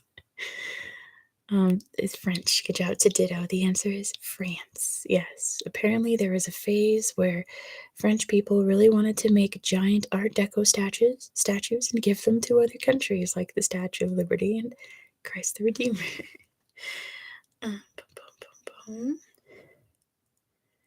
Okay, that's another hard one. We'll save for DR at the end. And this one. These are hard. Oh my goodness. My goodness, these are hard. Okay, how about this one? In what Canadian city would you find a geodesic dome called the Biosphere, containing a museum on the environment? In what Canadian city can you find a big biodome or the Biosphere Museum? And DR got it first. It is Montreal. Good job to DR. The answer is Montreal. Montreal. Next question. This one's kind of hard, but I'm going to throw it at you guys. In which German city was the Bauhaus movement started? In which German city was the Bauhaus movement started? That style of architecture. The Bauhaus style. Not Hamburg, not Bonn. Pretty much you just have to guess German cities till you get it. Not Munich, it is Weimar. Good job to TR. The answer is Weimar. Weimar. Next question. In what city is the Taj Mahal located? In what city can you find the Taj Mahal? The Taj Mahal. It is Agra. Good job to DR. The answer is Agra. Agra. Agra. Next question. The tallest statue on the African continent, a 49-meter tall African Renaissance monument, towers above which capital city? And, which capital city? There you go, DR. Got it. It's Dakar. Good job, DR. The answer is Dakar in Senegal. Dakar in Senegal. I guess Shah Jahan is to Mumtaz Mahal as Victoria was to Albert, right? Like your royal partner dies and you just go all out and build just like a ton of architecture in their honor, right? Except I think the Taj Mahal is way more romantic than anything Victoria made for Albert. Next question. Under construction since 1948, which Oglala Lakota warrior is being immortalized in a monument carved into Thunder Mountain in South Dakota, USA? DR jumped the gun there. Remember, this is, no, I guess, but which Oglala Lakota warrior is being carved into Thunder Mountain in South Dakota? Yes, DR got it. It's the Crazy Horse Memorial. So it is a memorial for Crazy Horse. DR's been there. That's awesome. Apparently, it's still under construction. How interesting. So very good, DR. Ditto's been there too. Wow. All right, next question. The Harpa Concert Hall opened in what European capital in 2011? The Harpa Concert Hall opened in what European capital? Big hint. In 2011. It's not Helsinki. Good guess. Not Helsinki. The Harpa Concert Hall opened in what European capital in 2011? Not Oslo, Hayden, but you're closer than DR was. Not Helsinki, not Oslo. It is Reykjavik. Good job to Dr. Pickle. The answer is Reykjavik. Reykjavik. All right, next question. Famed for its colored glass, the Nasir al-Mulk Mosque in Iran is also known as what? And I'll give you the hint that it's based on the color of for the glass in its windows. Famed for its colored glass, the Nasir al-Mulk Mosque in Iran is also known as what? It's not blue. Not the blue mosque. Can the Moroccans confirm for me? Isn't there a blue mosque in Morocco? In like Marrakesh, I want to say. Ashna got it. It is pink. Good job to Ashna. It's known as the Pink Mosque. The Pink Mosque. Pink Mosque. All right. Do you want me to throw these hard questions from this category at you guys? Let's see. I'm going to give you guys one of them because I think this is the easiest of the hard ones. It says Frank Lloyd Wright was associated with what style of architecture inspired by the flat lands of the American Midwest? And DR got it. It's the prairie style or prairie school of architecture. Good job to DR. DR really, really wants those hard questions. Hey, Lionheart. I've been I'm getting hot and sweaty sitting where I am, but I was like, no, Lionheart's going to be on by 6. I got to Lionheart. There's like a crowd of people who only come around like 6 o'clock my time, and Lionheart's one of them. So I gotta wait for Lionheart to join. All right. Yeah, the rest are about like certain architects that I've never heard of, so we're gonna skip those. My MO is kind of like if I would never be able to answer it, I would not ask it for you guys. I do like art questions too, did I? All right. This next category is all about New York. So all of these questions will be about New York City. New York City. First question. What was New York called before 1664? What was New York called before 1664? And DR got it. It's New Amsterdam. Good job to DR for getting it first. The answer is New Amsterdam. New Amsterdam. Next question. Established by Alexander Hamilton, which New York newspaper is the country's longest running daily newspaper? Founded by Alexander Hamilton, what newspaper is the country's largest running daily newspaper? Not the Tribune or the Times. It's New York newspaper is the country's longest running daily newspaper. And DR got it. It's the Post. Good job to DR for getting it first. The answer is the New York Post. New York Post. Yeah, it's definitely like a very trashy newspaper now. I think it's owned by Murdoch, right? Anyway, it's a terrible newspaper. It's just like gossip nowadays. Next question. Which theater, named after an American composer, has been home to the hit musical Wicked since 2003? I'm sliding again. What theater, named after a composer? Think New York and composer. Yep, so DR got it. It is the Gershwin Theater. Good job to DR. The answer is the Gershwin Theater. Gershwin. Next question. 90 Bedford Street in New York's West Village is better known as what? 90 Bedford Street in New York's West Village is better known as what? Not Broadway. I will give you the hint that it's where a very famous thing was filmed. I won't tell you if it's a movie or a TV show. But yes. Kind of how the equivalent of the Seven Sisters in San Francisco is famous for like the Full House opening, and there's like a Full House in San Francisco. This is very similar. It's not nothing to do with Batman. They film Batman movies in Chicago, right? Not 42nd Street. That's also on Broadway. Ashna got it. It's the Friends apartment. Good job to Ashna. The answer is that's the apartment where they filmed Friends. Good job, Ashna. The apartment block in Friends.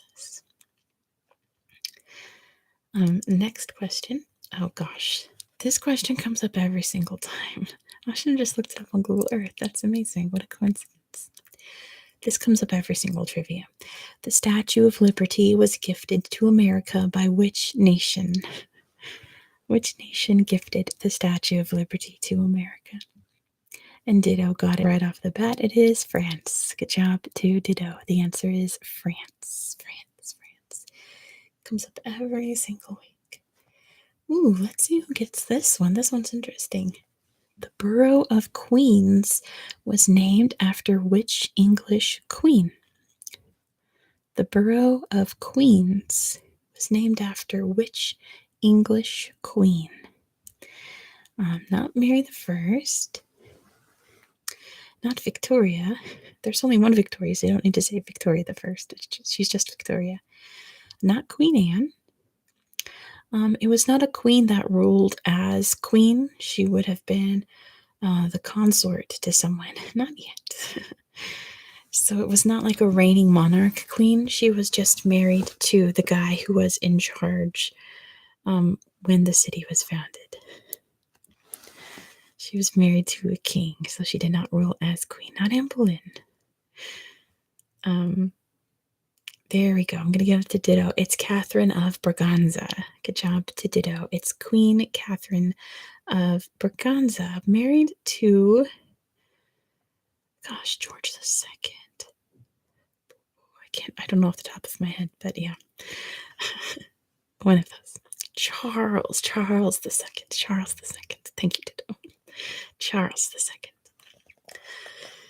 II. Next question. This is interesting. The spire at the top of the Empire State Building was originally intended as a what? Why did they build the huge spire on top of the Empire State Building? It served a purpose. It's not a lightning rod, not for radio. There we go. Hayden got it. A Zeppelin mast. I like that. Or a landing dock. Yes, I'm going to give that to Hayden, though. It says landing dock for airships, so I'm going to give that to Hayden. Close enough. It was for Zeppelins. Good job, Hayden. Next questions. Yeah, exactly. It was built in the early 1920s, right? Meant to be a landing dock for Zeppelins. Isn't that cool? Next question. Which famous department store would you find on Herald Square in Manhattan? Which famous department store is in Herald Square? And Ditto got it. First, it is Macy's. Good job to Ditto. It is the first ever Macy's. Who texted me? Hold on. Who's texting? Whoops. Let's see. Let's shame them, whoever it is. It is spam. Man. It was junk. Anyway. That's disappointing. Okay. Yes, it was Macy's. Next question. Not that, thankfully. It was just spam trying to get me to buy healthcare. You sign up for information and you just get like a million companies sending you like trash. It was not a Nigerian prince.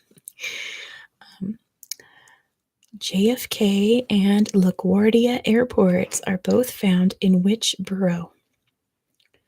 In which borough can you find JFK and LaGuardia airports? Signing myself up for spam so people think I have lots of friends. You have a 1 in 5 chance of getting it. There are only 5 boroughs. So it's not Brooklyn, Buffalo, or the Bronx.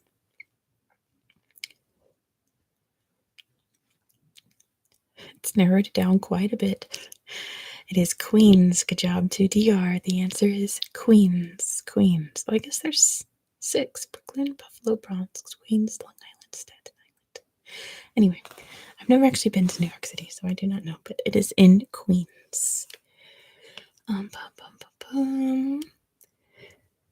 Next question. Which Ivy League university is located in Upper Manhattan? That's funny to do. And it is Columbia. Good job to DR. The answer is Columbia. Columbia. That's okay, Lionheart. I don't really know too much about New York City either. Next question. I know this one, though. What is the name of New York's river? What is the name of New York's river? What's the river in New York City? And Ditto got it. It's the Hudson. Good job to Ditto for getting it first. The answer is the Hudson River. That's one of those things that's stamped in my head because Captain Sully, who landed on the Hudson, is from the Bay Area. So yeah, Ditto was there and it overflowed last year. Oh dear. All right, this is going to be the last question in the New York category. What is the name of the free ferry service that runs across New York Harbor 24 hours a day? What's the name of the ferry service in New York Harbor? And DR got it. It's the Staten Island Ferry. Good job to DR for getting it first. It's the Staten Island Ferry. All right, this next question is about natural wonders. All these questions have to do with natural wonders. Natural wonders. So, first question. One of the largest wetlands in the Mediterranean, the Camargue in France, is famous for its population of what animal? The Camargue in France is famous for what animal? Not monkeys, not otters, Emerald. Good guess, I suppose. I mentioned this when I did my France video, that anytime I read about the Camargue, this animal was always brought up every single time I researched something, and it's like, geez. It's like the one fact I know about the Camargue is that it's home to wild blank. Wild blank. Which apparently we have a population here in Reno of this animal running wild in the hills. And I guess this is something new I've learned about Reno, that it's becoming a big deal in the spring because they're coming down from the mountains in the spring and they get hit by cars. And it's one of those animals that, like, it will destroy your car if you hit them. Yes, DR got it. It is horses. Yes, the Camargue is famous for its wild horses. Wild horses. Apparently, Reno here has a huge population of wild horses. I had no idea until, like, they're putting up signs and slowing the speed limit nowadays on the busy roads so that you don't hit horses at night. Very interesting. Next question. Oh man, Alex isn't here, huh? The Danube Delta, situated in Romania and Ukraine, is home to Europe's largest colony of which bird? Can they drag you away? No, wild horses can drag me away from it. Not as bad as elephants. Not cranes, but you're on the right track. It's obviously water bird. The Danube Delta is home to Europe's largest colony of which bird? Which bird? Which bird? Not storks. That's more of a Baltic thing, right? Not herons. You guys are on the right track. They're water birds. Lionheart got it. It is pelicans. Good job to Lionheart. The answer is pelicans. The Danube Delta in Romania and Ukraine is home to Europe's largest colony of pelicans. Pelicans. Here comes an easy one. In which country is the tallest mountain in Europe? In which country is the tallest mountain in Europe? Europe. The tallest mountain in Europe. So not Switzerland. Remember, Europe is a lot bigger than people suspect. Not Italy. I remember that Lionheart like really distinctly for some reason. And Ditto got it. It is Russia. Good job to Ditto for getting it. The answer is Russia. It's Mount Elbrus in Russia. Next question. The Okavango Delta, a vast wetland and wildlife haven, lies in which African country? In what African country can you find the Okavango Delta? And DR got it. It is Botswana. Good job to DR. The answer is Botswana.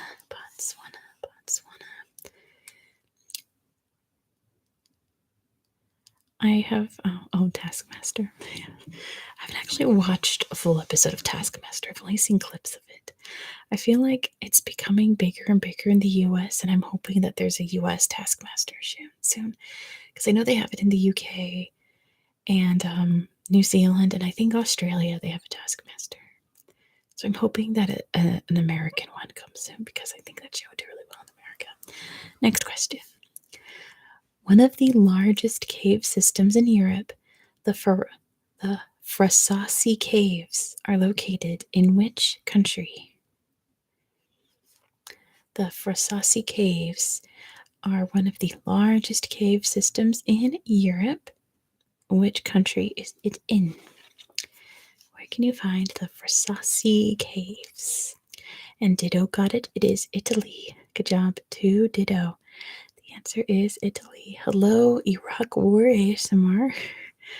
Very niche point in history there for some ASMR, but hey. Hello. Next question. All right, this is a can you identify the natural wonder from its description? So here is the description.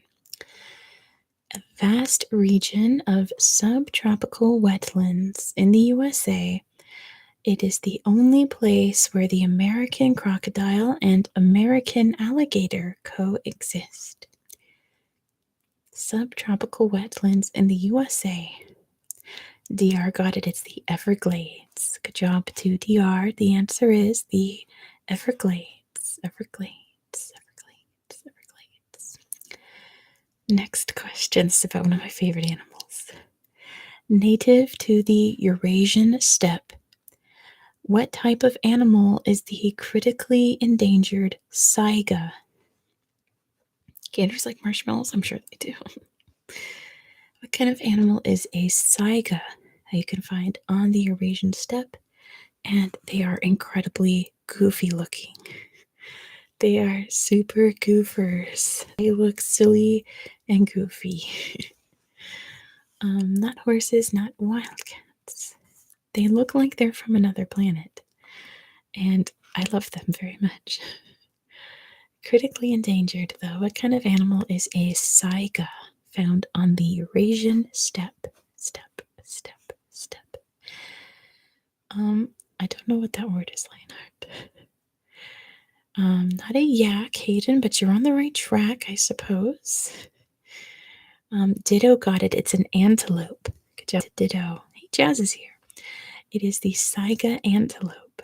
They look, I can't stress enough that they are big old goofers. They look so adorable. Next question. What is the name of the tree common to African savanna regions that provides an important food source for giraffes? Yeah. They fly. No, they don't fly.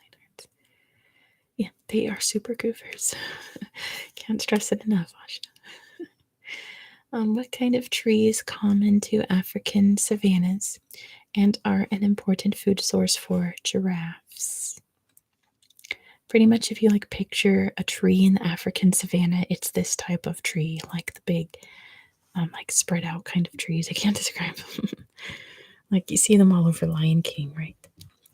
And Dr. Pickle got it. It's the acacia tree. Good job to Dr. Pickle. It is the acacia. Acacia. Next question. A UNESCO World Heritage Site. The Mesopotamian marshes lie across the border of southern Iraq and which other country? Hey Hermes, you're about 2 hours late. I'm probably going to go for another 45 minutes, so you're fine. They're in Minecraft, the acacias. It is Iran. Good job to Ashna. The answer is Iran. Most of the Mesopotamian marshes are in Iraq, but they also flow into Iran. Good job, Ashna. It is Iran. Next question. Uluru, Australia's most iconic landmark, is formed of what rock? What type of rock is Uluru made of? What rock is Uluru? And Dr. Pickle got it. It is sandstone. Good job to Dr. Pickle. I think, Dr. Pickle, you said you'd been there, right? The answer is sandstone. Sandstone. Next question. Native to the grasslands of North America, what type of mammal is a prairie dog? Yeah, Dr. Pickle's been there. What type of mammal is a prairie dog? Native to grasslands of North America. What is a prairie dog?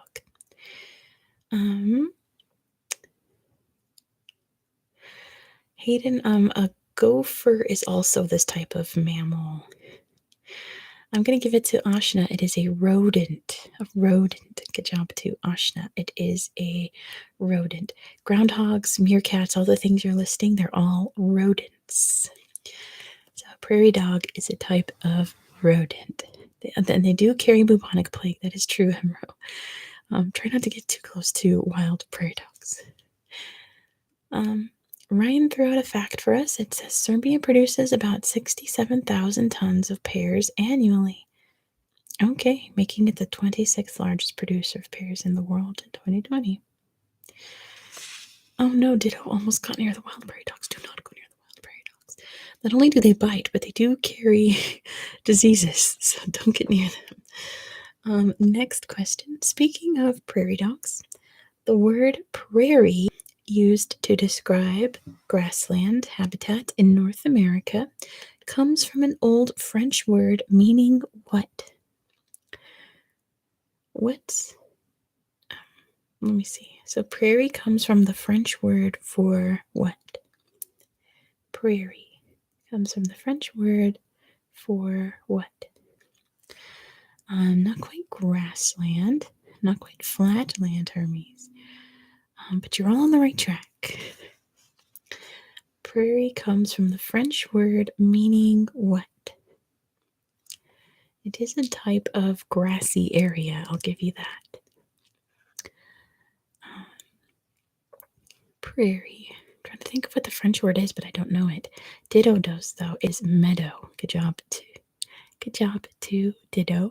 The answer is meadow. Ditto got meadow. Next question. The vast area of lowlands known as the Pampas are found predominantly in what South American country? So in what South American country can you find the Pampas?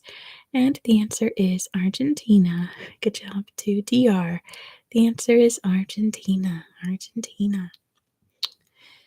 And last question in the natural wonders category. What is the world's largest freshwater wetland? What is the world's largest freshwater wetland? And I can give you guys some hints too after you throw out a couple guesses. Nobody gets it. Not lake, so Amazon basin's a good guess, Hermes. It is in South America, but it's not the Amazon. It is the Pantanal. Good job to DR. The answer is the Pantanal. The Pantanal. Pantanal. All right. We are on to a general knowledge quiz. So this could be about anything.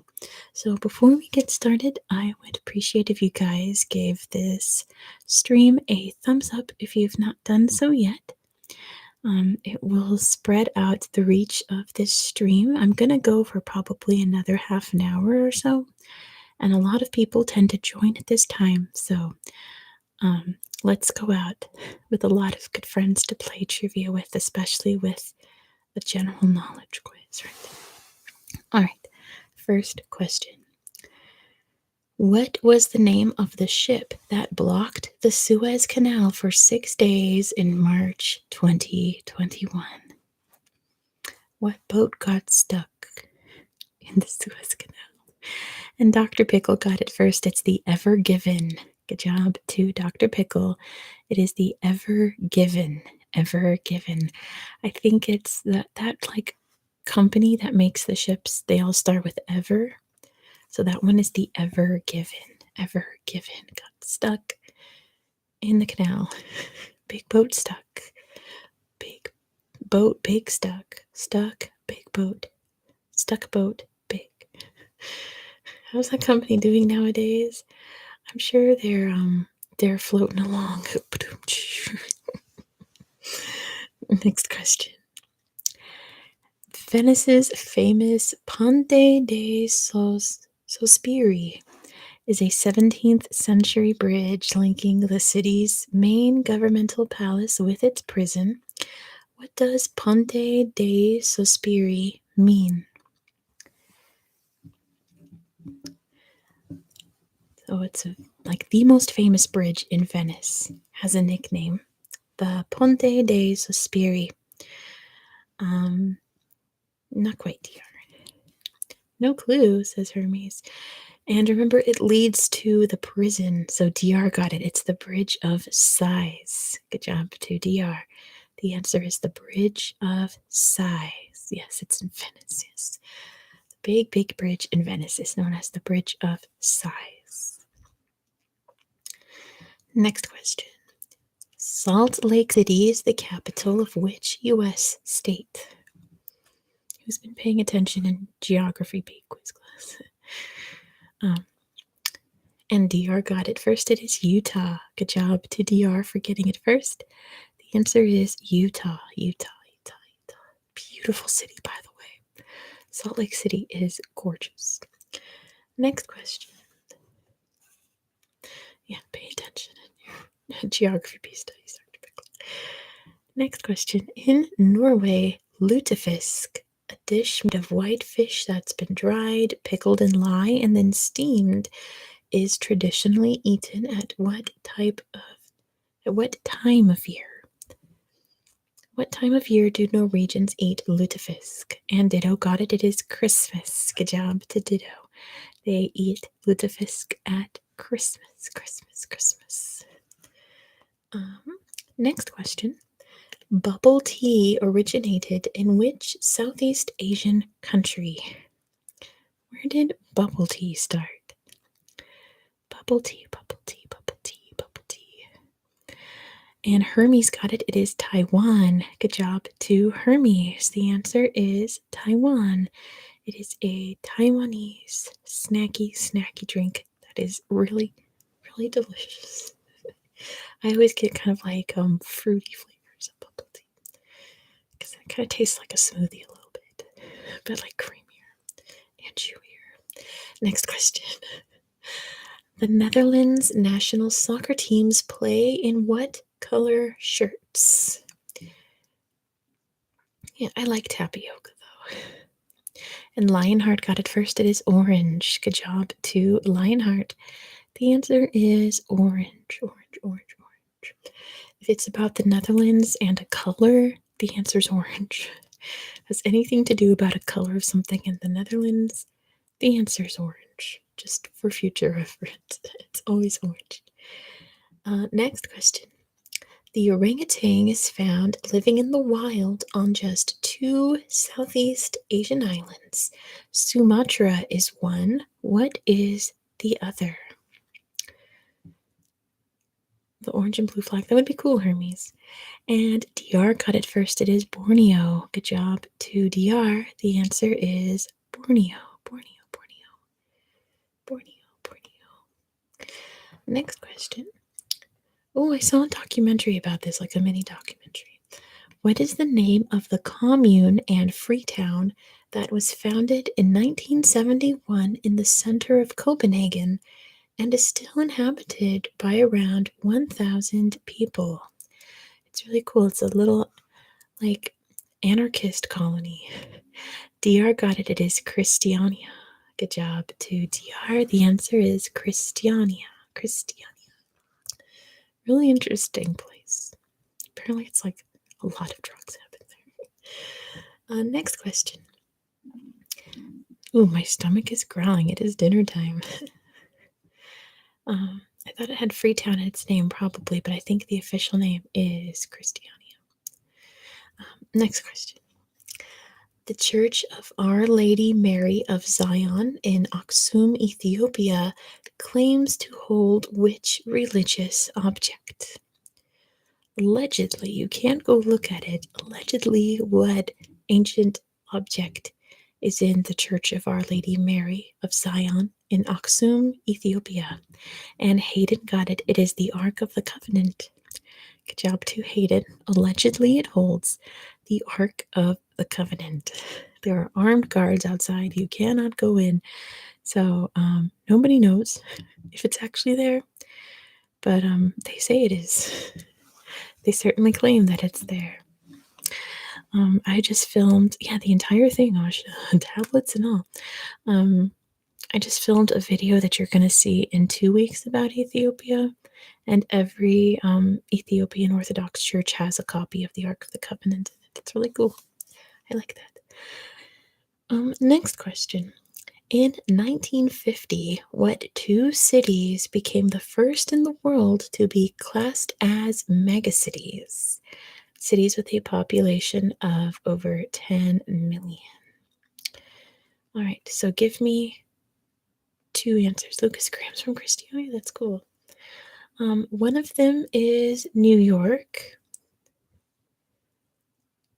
And, okay, someone has put the other answer, but go ahead and give me both. It is New York and blank. Someone's already written it down.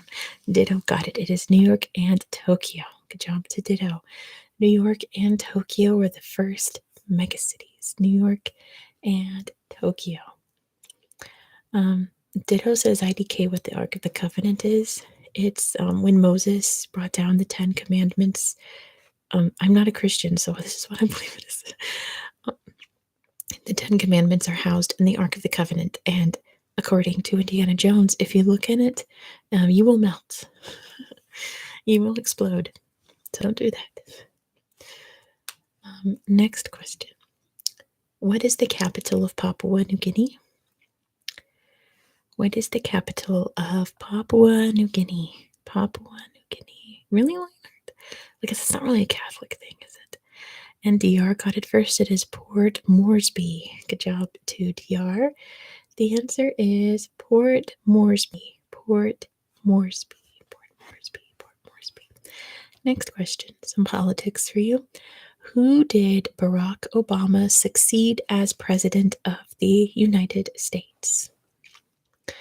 So pretty much who was president before Barack Obama? And DR got it first. It is, well, I guess you have to be more specific because there are two George Bushes, huh?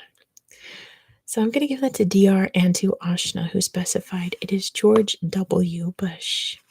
You can't just say Bush or George Bush because there are two, father and son. It was George W. Bush, his son. Bush Sr. loved socks. You know what? That sounds like something he would have really enjoyed. Yeah, not a lot of. Well, I vaguely remember George Bush Sr. I have a very weird memory of watching a political rally for his reelection. I was probably like 6 years old. But yeah, I like very distinctly remember being like, why don't we just keep the president that we have? We already elected him. Why do we need a new one all of a sudden? Because I was a little child. Anyway, I loved watching the news when I was little. I don't know why I found it fascinating when I was very small. Like, I would watch like Sesame Street and the news. Anyway, moving on. I think it's indicative of who I am today, right?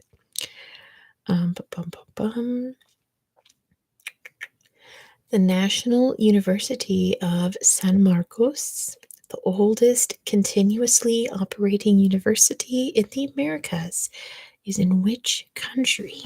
In which country, can you find San Marcos, the oldest continuously operating university in the Americas?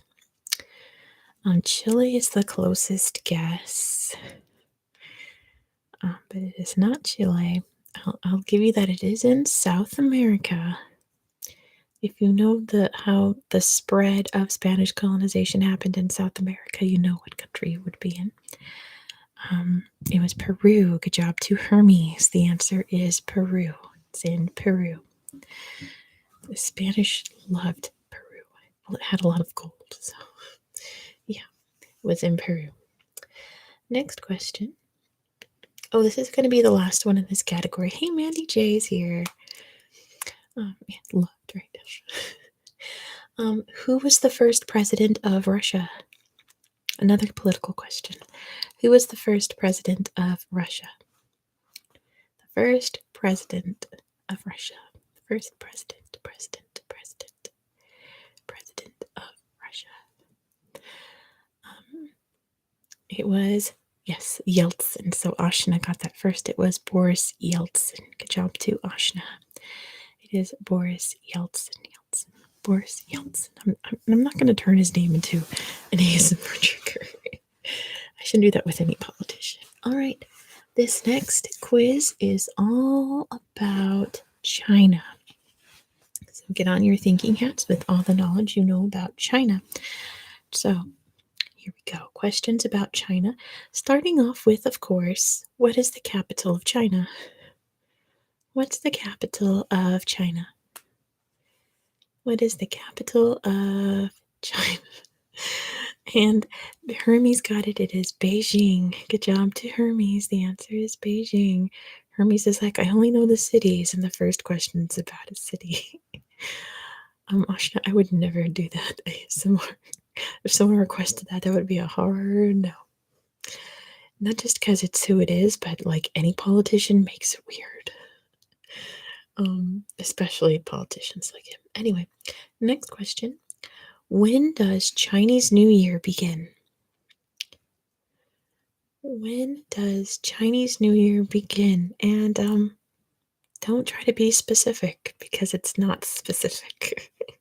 It doesn't always start in February.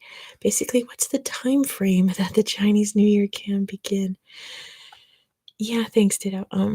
I'm really trying to highlight people who've won Nobel Peace Prizes, like just doing biographies of Nobel Peace Prize winners. I checked out a Jimmy Carter book, but never got around to recording it. Yes, I'm going to give that to Lionheart. It's the first, like lunar cycle, the first new moon of the year. So that goes to Lionheart. My book says between January 21st and February 20th. It can happen anytime before then. The first new moon of the year, technically. I guess the first new moon of winter, right? Oh well. Next question. Of the country's most recognizable landmarks, what is the Forbidden City? And by Disney parades. Oh my gosh. Whenever Disney does the New Year's parade, that's when it happens. No. Yes, I'll give that to Ditto. A palace complex. Yes, my book says the former imperial palace, now a museum. So yes, it was the former palace. Like it was like a sea. It was huge. It was huge. Next question. Oh, this is interesting. The four great inventions of ancient China were papermaking, printing, gunpowder, and what else? Why is it forbidden? Because only the emperor and his immediate family and servants could go in there.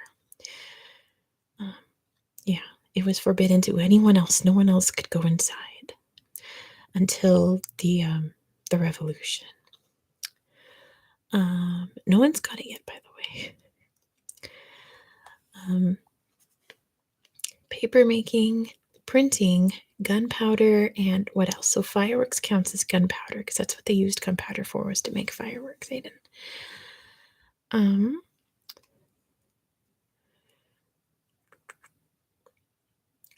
Money's not really. I mean, they didn't invent money. They invented paper money. Not calligraphy. Ditto. I know what you're trying to say.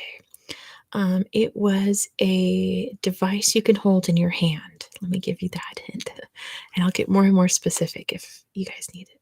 Hey, we're at 30 likes. Thank you so much, guys, for 30 likes. Ashna, did you know that toothbrushes came from ancient Egypt? Isn't that crazy? Ditto got it. It's the compass. Compass. Good job to Ditto. The answer is the compass. Dear, it was not Pokemon Go that was invented in my hometown of San Francisco. But they invented the compass. Good job to Ditto. They invented the compass. Oh, this one always comes up in trivia too, it seems, because it's the coolest. The mortar used to build sections of the Great Wall of China contained what? Why has the Great Wall of China stood for so long? Because the mortar contained what? I mean, it's not something you would normally use to make mortar out of. Like, what was holding the bricks together, Hermes? What did they use to hold the bricks together? Not mud. Think China. What's something that they have a lot of in China, even to this day? Dr. Pickle got it. It is rice. Good job to Dr. Pickle. The answer is rice. Sticky rice. Yes, they used rice. I'm laughing because I asked this to my brother-in-law when I was testing him on trivia, and he was like, I don't know. And I was like, think of the most racist thing. He was like, rice. I'm like, correct. They used rice. They used sticky rice to hold the bricks together, and it's still holding them together. Isn't that wild? Anyway. Oh, this one's easy. Yeah, this has come up like 10 times on Trivia Night. What color is traditionally worn by Chinese brides on their wedding day? What color do Chinese brides traditionally wear on their wedding day? And Hayden got it first. It is red. Good job to Hayden. The answer is red. Red. All right. Don't get political about this one. Mount Everest lies across India's border with which country? Same as India, but for probably different reasons. I feel like the color red is different, like has different meanings in China than India. And Hermes got it first. It is Nepal. Good job to Hermes. The answer is Nepal. Nepal. It is in Tibet. But yeah, technically Tibet is claimed by China. I'll leave it at that for the politics. Everest is in China and Nepal. It's not really in India, but all the mountains around it are in India. Next question. The Yangtze River is number 1, but what is the second longest river in China? DR is going crazy. And Hayden got it first. It's the Yellow River. Good job to Hayden. The answer is the Yellow River. DR has been dethroned tonight. TR is usually the fastest and the correctest, but not tonight. There's a lot of competition for DR, which is kind of fun. Sorry, DR. The Yellow River. Good job to Hayden. Next question. Ooh, this is interesting. Let's see who gets this one. What is unusual about black snub-nosed monkeys found only in China's Yunnan province? What is unusual about black snub-nosed monkeys? It has to do with the place they can live. They cannot fly. Monkeys cannot fly. It's not about their anatomy, Lionheart. They are black snub-nosed monkeys, Hermes. Like, it's exactly what it sounds like. They are black. They have little yellow faces and they have tiny little noses. They're really, really cute. But there's something really special about these monkeys and about where they live. They don't sleep upside down. That'd be kind of cute. They are the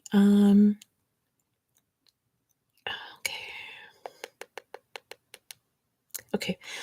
I'm going to give you an option because this is kind of a vague question and we'll be here all night. So, your options are A, they are the largest species of monkey in the world. B, they live at the highest altitude of any non-human primate.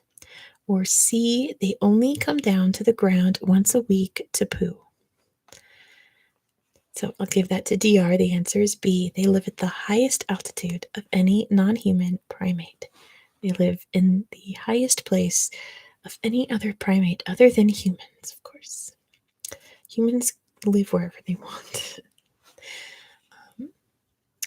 Next question, and I'm probably going to be mispronouncing this. C ditto, they're talking about sloths. Sloths come down only once a week to poo. Those are sloths. All right, I'm probably going to mispronounce this.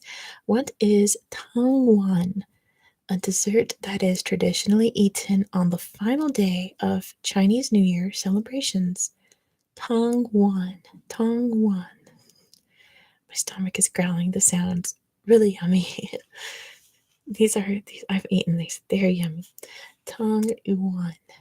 But I've called it by the English name. A dessert that's eaten on the final day of Chinese New Year celebrations. Not mooncakes, that's the autumn festival. They eat mooncakes. It's not considered a candy, and there's no meat in it. It's not a meat dish. Yes, it's technically a dessert. I guess I'll give that to Ditto. It is a rice ball, but close enough. It is a glutinous rice ball. Glutinous rice ball. Yummy. I guess the closest thing to it outside of China would kind of be mochi, Lionheart, but it's ricier than mochi. It's really yummy. Next question. What's the tallest building in China? What's the tallest building in China? What is the tallest building in China? Not fried, just sticky. Just a yummy, yummy. Not Bank of China Tower. It is a very generic name, though. Like how earlier today we had the Australia Museum. It's like that. DR got it. It's the Shanghai Tower. Good job to DR. The answer is the Shanghai Tower. Shanghai Tower. And this is going to be the last question in the China category.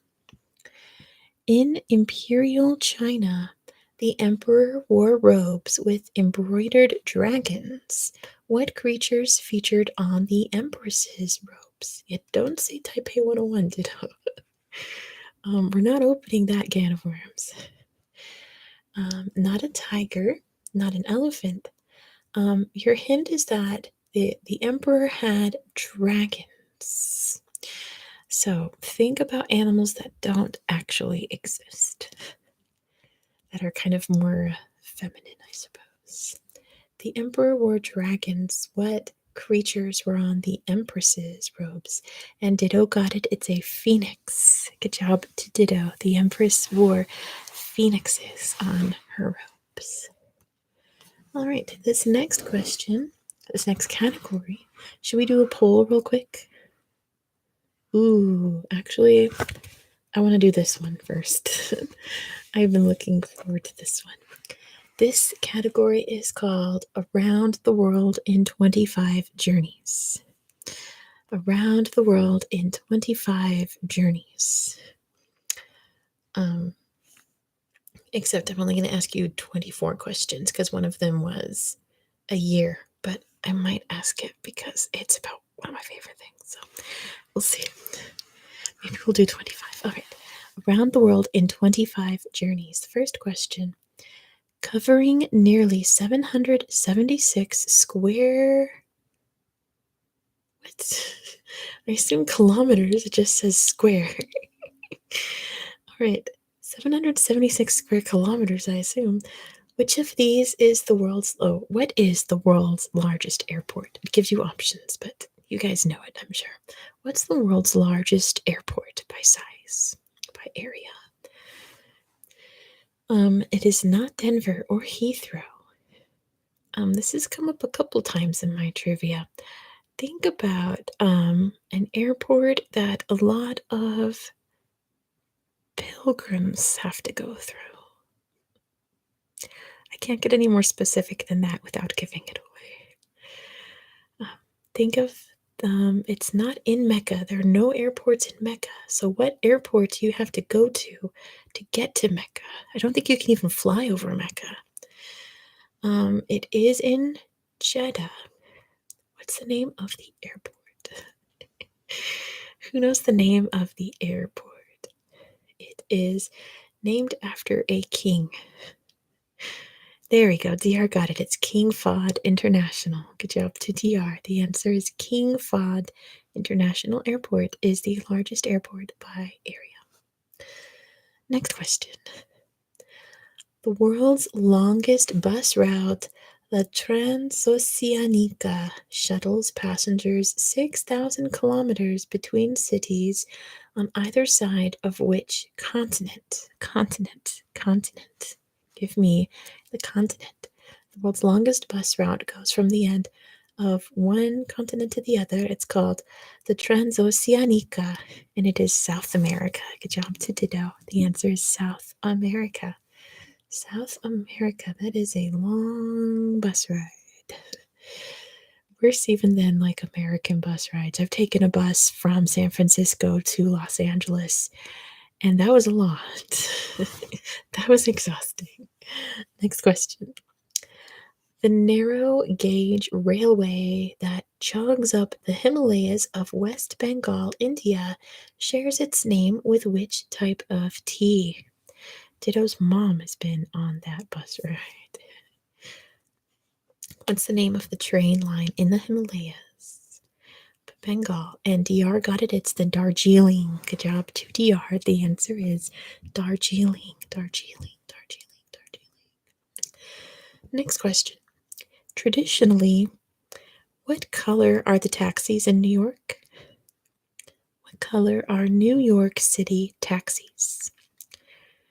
What color are taxis in New York? And Lionheart got it first. It is yellow. Yellow. And then it says, and what color are taxis in London? What color are taxis in London? London. And Hayden got it. It is black. Good job to Hayden. The answer is black. London taxis are black. Next question. The boats used by Vikings on their journeys of plunder and conquest across Europe were known as what? What were Viking ships called? And Hayden got it. It is longships. Good job to Hayden for getting it first. The answer is longships. Longships. Ooh, let's see who gets this.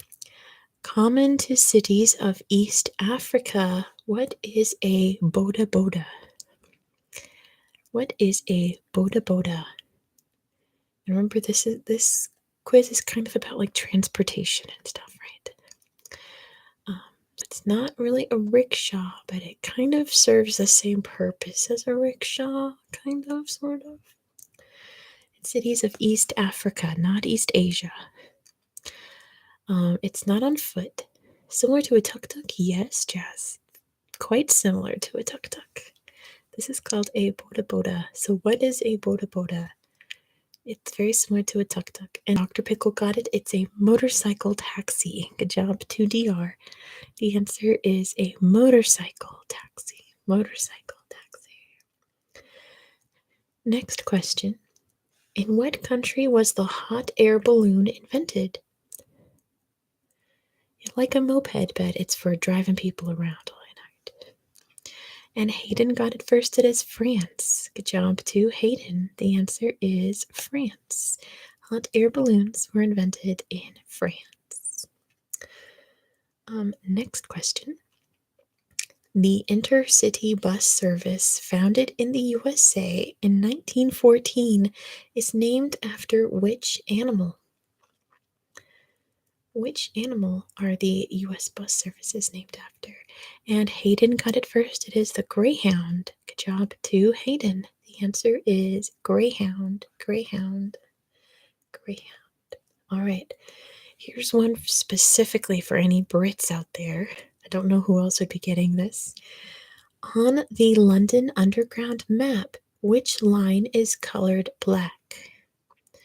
Which tube line is black?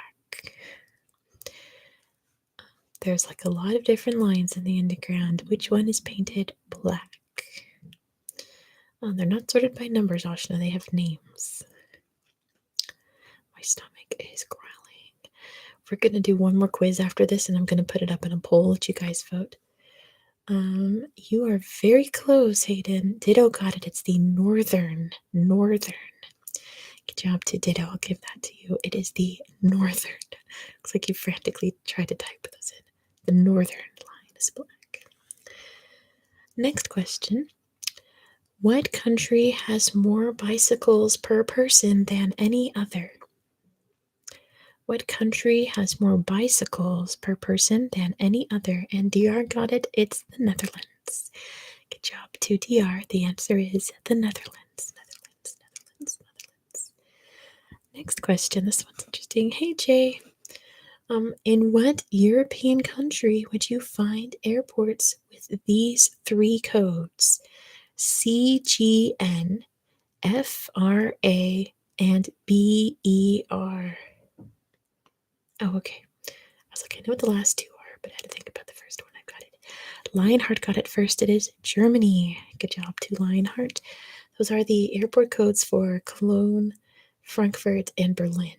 CGN, FRA, BER. So it is Germany. Good job to Lionheart. Next question. A junk is a type of ship from which country? A junk is a ship from which country? And DR got it first. It is China. Good job to DR for getting it first. The answer is China. I really think about like Hong Kong when I think of junks nowadays because of the harbor. Everyone's searching on Google. Old style, I'll say this. First of all, my viewers are very smart people and they don't always have to Google. But if you do need to Google it, if no one's got it, I don't mind it because if you Google the answer, you have a better chance of memorizing it and learning something. So I think Googling things is just fine in this. Next question.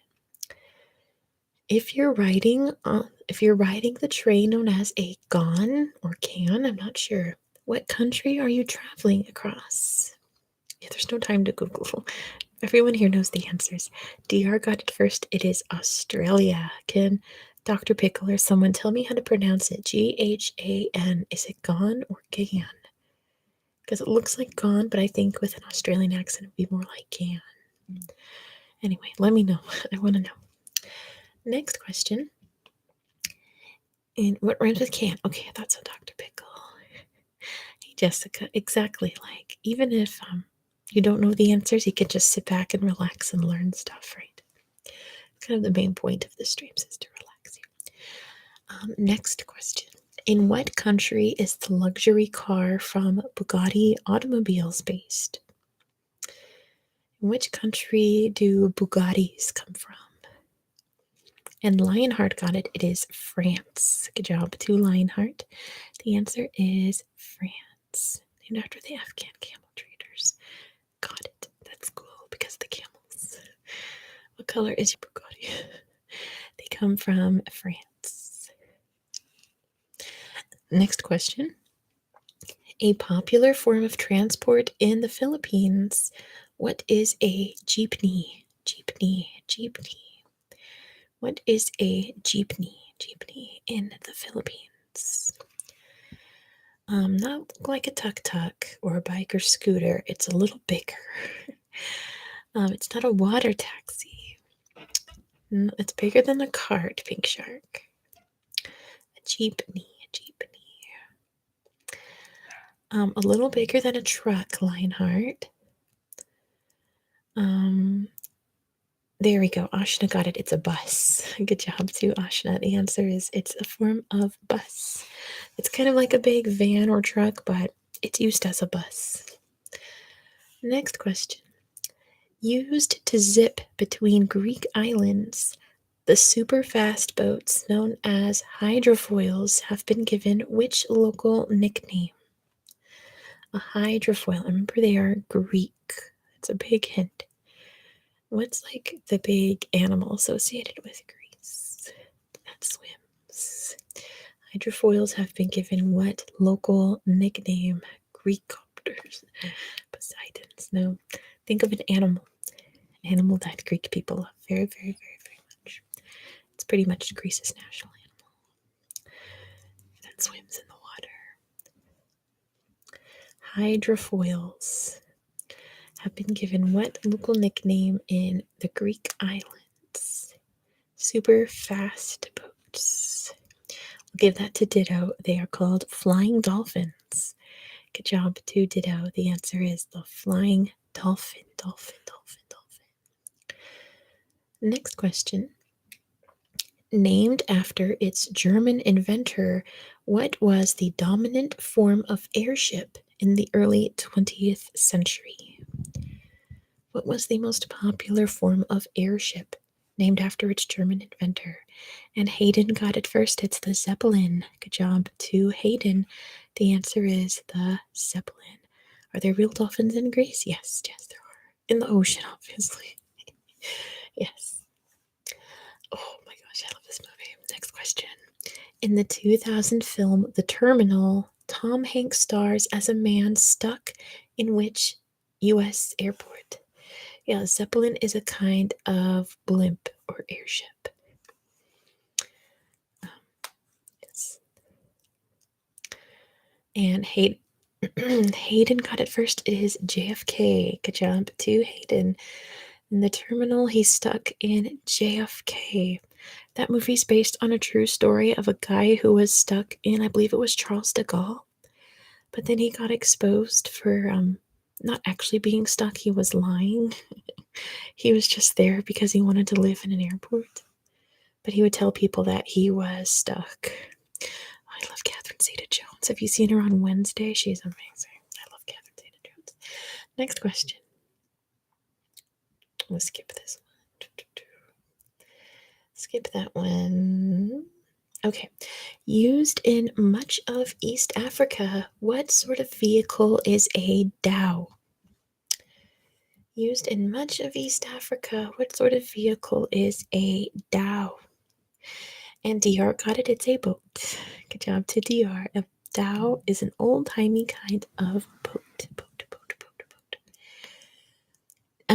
Next question, and it's going to be the last one in this category. The Flying Doctor is an aerial medical service in which country? In which country can you get medical care from the Flying Doctor? The Flying Doctor. And Dr. Pickle got it. It is Australia. Good job, Dr. Pickle. The answer is the Flying Nun. The answer is Australia. All right, so I'm going to make a poll for the last quiz of the night. Oop, I think I know what's going to win, but I'm going to put it as a poll, and it's going to be a surprise. I'm not going to say what the options are so everyone can get a chance to vote. Okay, so let's say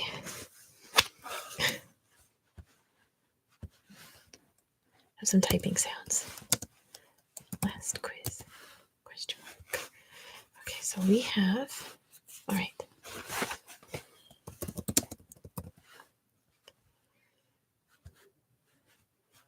Go there. Or, all right, here we go. Boom. DR has to go. Good night, DR. Thank you so much for participating, and I'll see you next week. All right, go ahead and pick a category. We'll see which one wins. Let's see what we've got. Go ahead and vote in that big old poll for what you want the last category of the night to be. And then we'll start off next week after my mini quizzes with the other two categories. I'll give it a little bit longer just to make sure everyone's voted. And yeah, it looks like we have a clear winner. So the answer is food and drink. So we will do the food and drink quiz, and then we'll call it a night. Because speaking of food and drink, my stomach's growling. I'm very hungry. All right, food and drink. First question. What is the main ingredient of the Japanese alcoholic drink sake? What's the main ingredient in sake? Japanese alcoholic drink. And Ashna got it first. It is rice. It is fermented rice. Good job to Ashna. The answer is rice. I'll probably mispronounce this word. Next question. The national dish of Iceland Hakarl is fermented what? Hakarl is fermented what? The national dish of Iceland. It's not a cod, it's a shark. Good job to Jazz. The answer is shark. It is fermented shark. Shark, shark, shark. Go Sharks. Next question. If you were to order cuy in Peru, what would you be served? If you were going to order cuy in Peru, what would you be served? And Hayden got it. It is guinea pig. Congratulations to Hayden. The answer is guinea pig. Like a specialty over in Peru, apparently. Apparently, it is delicious. I know, it is guinea pigs. They eat guinea pigs in Peru. Next question. Yeah, I mean, moving on. It brings up that conversation of like, well, what animals are ethical to eat, because in some places they don't eat cows, some places they don't eat pigs, like it's unethical to eat those. In some places they don't eat horses, in some places they do. It's like they're dogs, even cats in some parts of the world.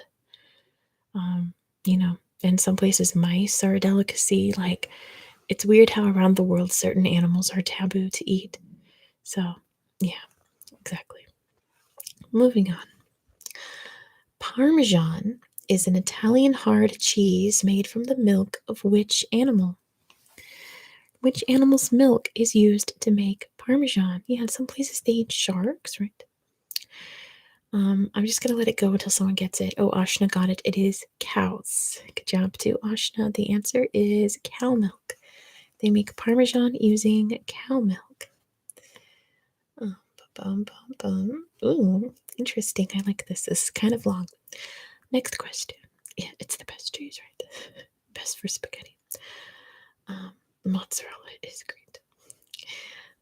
One of the world's most expensive fruits is the Japanese Yubari King.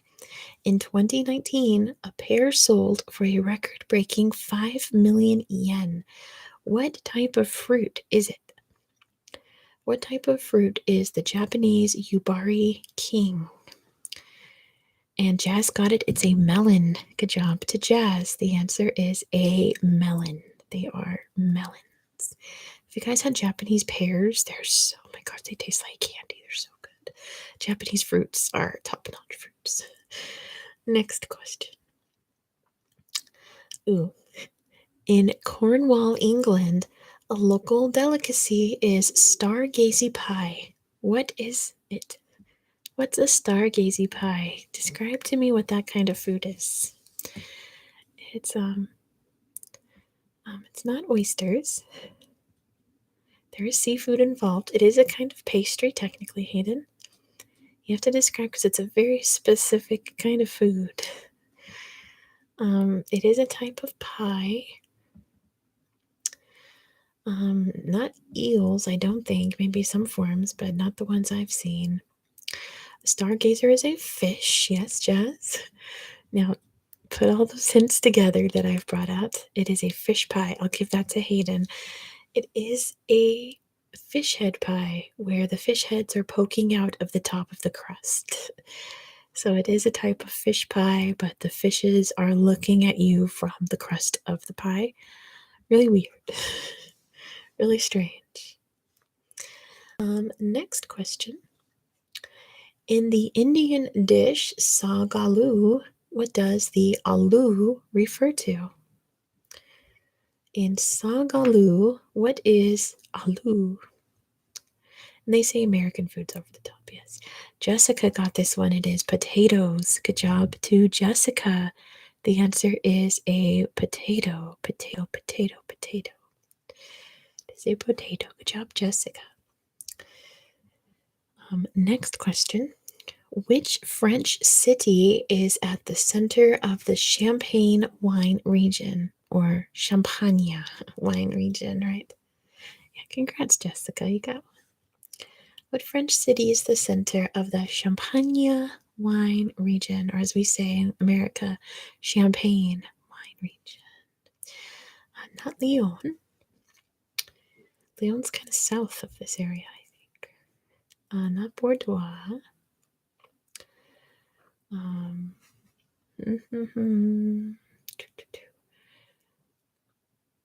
Ew. We went to the UK. They're serving eels mixed with potatoes. They just got chips. Yes, very good. Not Paris or Toulouse. It's in the Champagne region. It's not Nice. Nice is way too far south. It starts with the letter R. It starts with the letter R as in rabbit. And Ditto got it. It is Rennes. Good job to Ditto. The answer is Rennes. Rennes is in the heart of Champagne country. Rennes. Next question. Oh, this is a food I really want to try. Bunny chow is a popular South African fast food. How would you describe bunny chow? Bunny chow. I believe that's how you say it. At least my French teacher was from Paris, so she had a Parisian accent. So how I would say it, it is crème. Crème. Yes. It is not carrots. Bunny chow. It's a street food and fast food, technically. It's not made out of bunnies. You would order at a food truck, and they'd be able to hand it to you right away because it's like a hold in your hand kind of food. It is a form of bread and curry. Good job to Ditto. It is curry inside of a little hollowed out loaf of bread. Oh, that sounds so good. It is curry inside of bread. That sounds amazing. Yes, that is bunny chow. Yeah, it sounds amazing. Next question. Which herb is a key ingredient of the Middle Eastern salad tabbouleh? It's not Indian food, it's South African food. It's probably brought over from India because there's lots of people from India in South Africa, but it's a distinctly South African food. Jessica got this one. It is parsley. Good job to Jessica. The answer is parsley, parsley, parsley, parsley, parsley. Key ingredient of tabbouleh. Next question. What drink is known as caldo de cana in Brazil, asab in Egypt, and minuman sari tebu in Indonesia? So in Brazil, it's called caldo de cana. In Egypt, it is called asab. And in Indonesia, it's called minuman sari tebu. It's not alcoholic. I don't know what chachaca is, Ryan. Brazilian pineapple mint juice. Wow, that sounds really good. It's not lemonade, not chocolate milk. It's not a milk, period. Lemonade's probably the closest guess, but it's not lemonade. It's not made of lemons. Caldo de cana as in cane broth. I'll give that to Ashna. It is sugarcane juice. Close enough, Ashna. It is sugarcane juice. Sugarcane juice. Caldo de cana, asab, and minuman sari tebu. Sugarcane juice. It sounds very sweet. Next question. In which Indian state did the spicy curry dish vindaloo originate? What Indian state is vindaloo from? Just list Indian states, right? It's not Punjab. I think Punjab is the tingliest Indian state. Punjab, Punjab, Punjab, Punjab. But it is not Punjab. Man, I'm getting hungry. Which Indian state did the spicy curry dish vindaloo originate? Spicy curry dish vindaloo. Not Kashmir. Not Gujarat. Ditto got it. It is Goa. Good job to Ditto. The answer is Goa. Goa, Goa, Goa, Goa is where vindaloo comes from. It is from Goa. All right. This one's a very complicated one. I'm going to phrase it a little differently. So, we're going to break down what is in the North American grilled sandwich called a Reuben. First of all, what kind of meat do you put in a Reuben? What kind of meat is in a Reuben sandwich from North America? I'll give that to Jessica. It's corned beef, so beef nonetheless. It is corned beef. What kind of cheese do you put in a Reuben? What kind of cheese is used in a Reuben? You've got your corned beef. Now you need Swiss cheese. Good job, Jessica. You need Swiss cheese. What kind of saucy spread do you put in a Reuben? Um,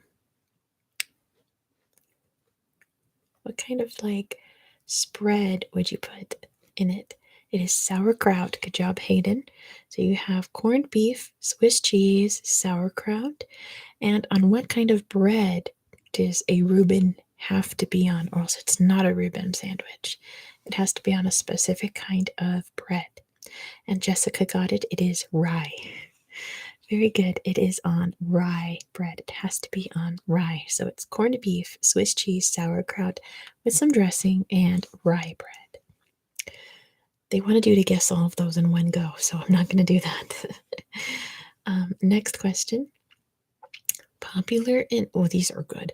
Popular in Germany, what type of food is a Spätzle? At least that's how I've always known how to say it. What type of food is a Spätzle? Spätzle. Spätzle? Spätzle. Not quite a pasta, Leah, but close. It's not a sausage. It's not a meat dish, believe it or not, from Germany. Not a soup.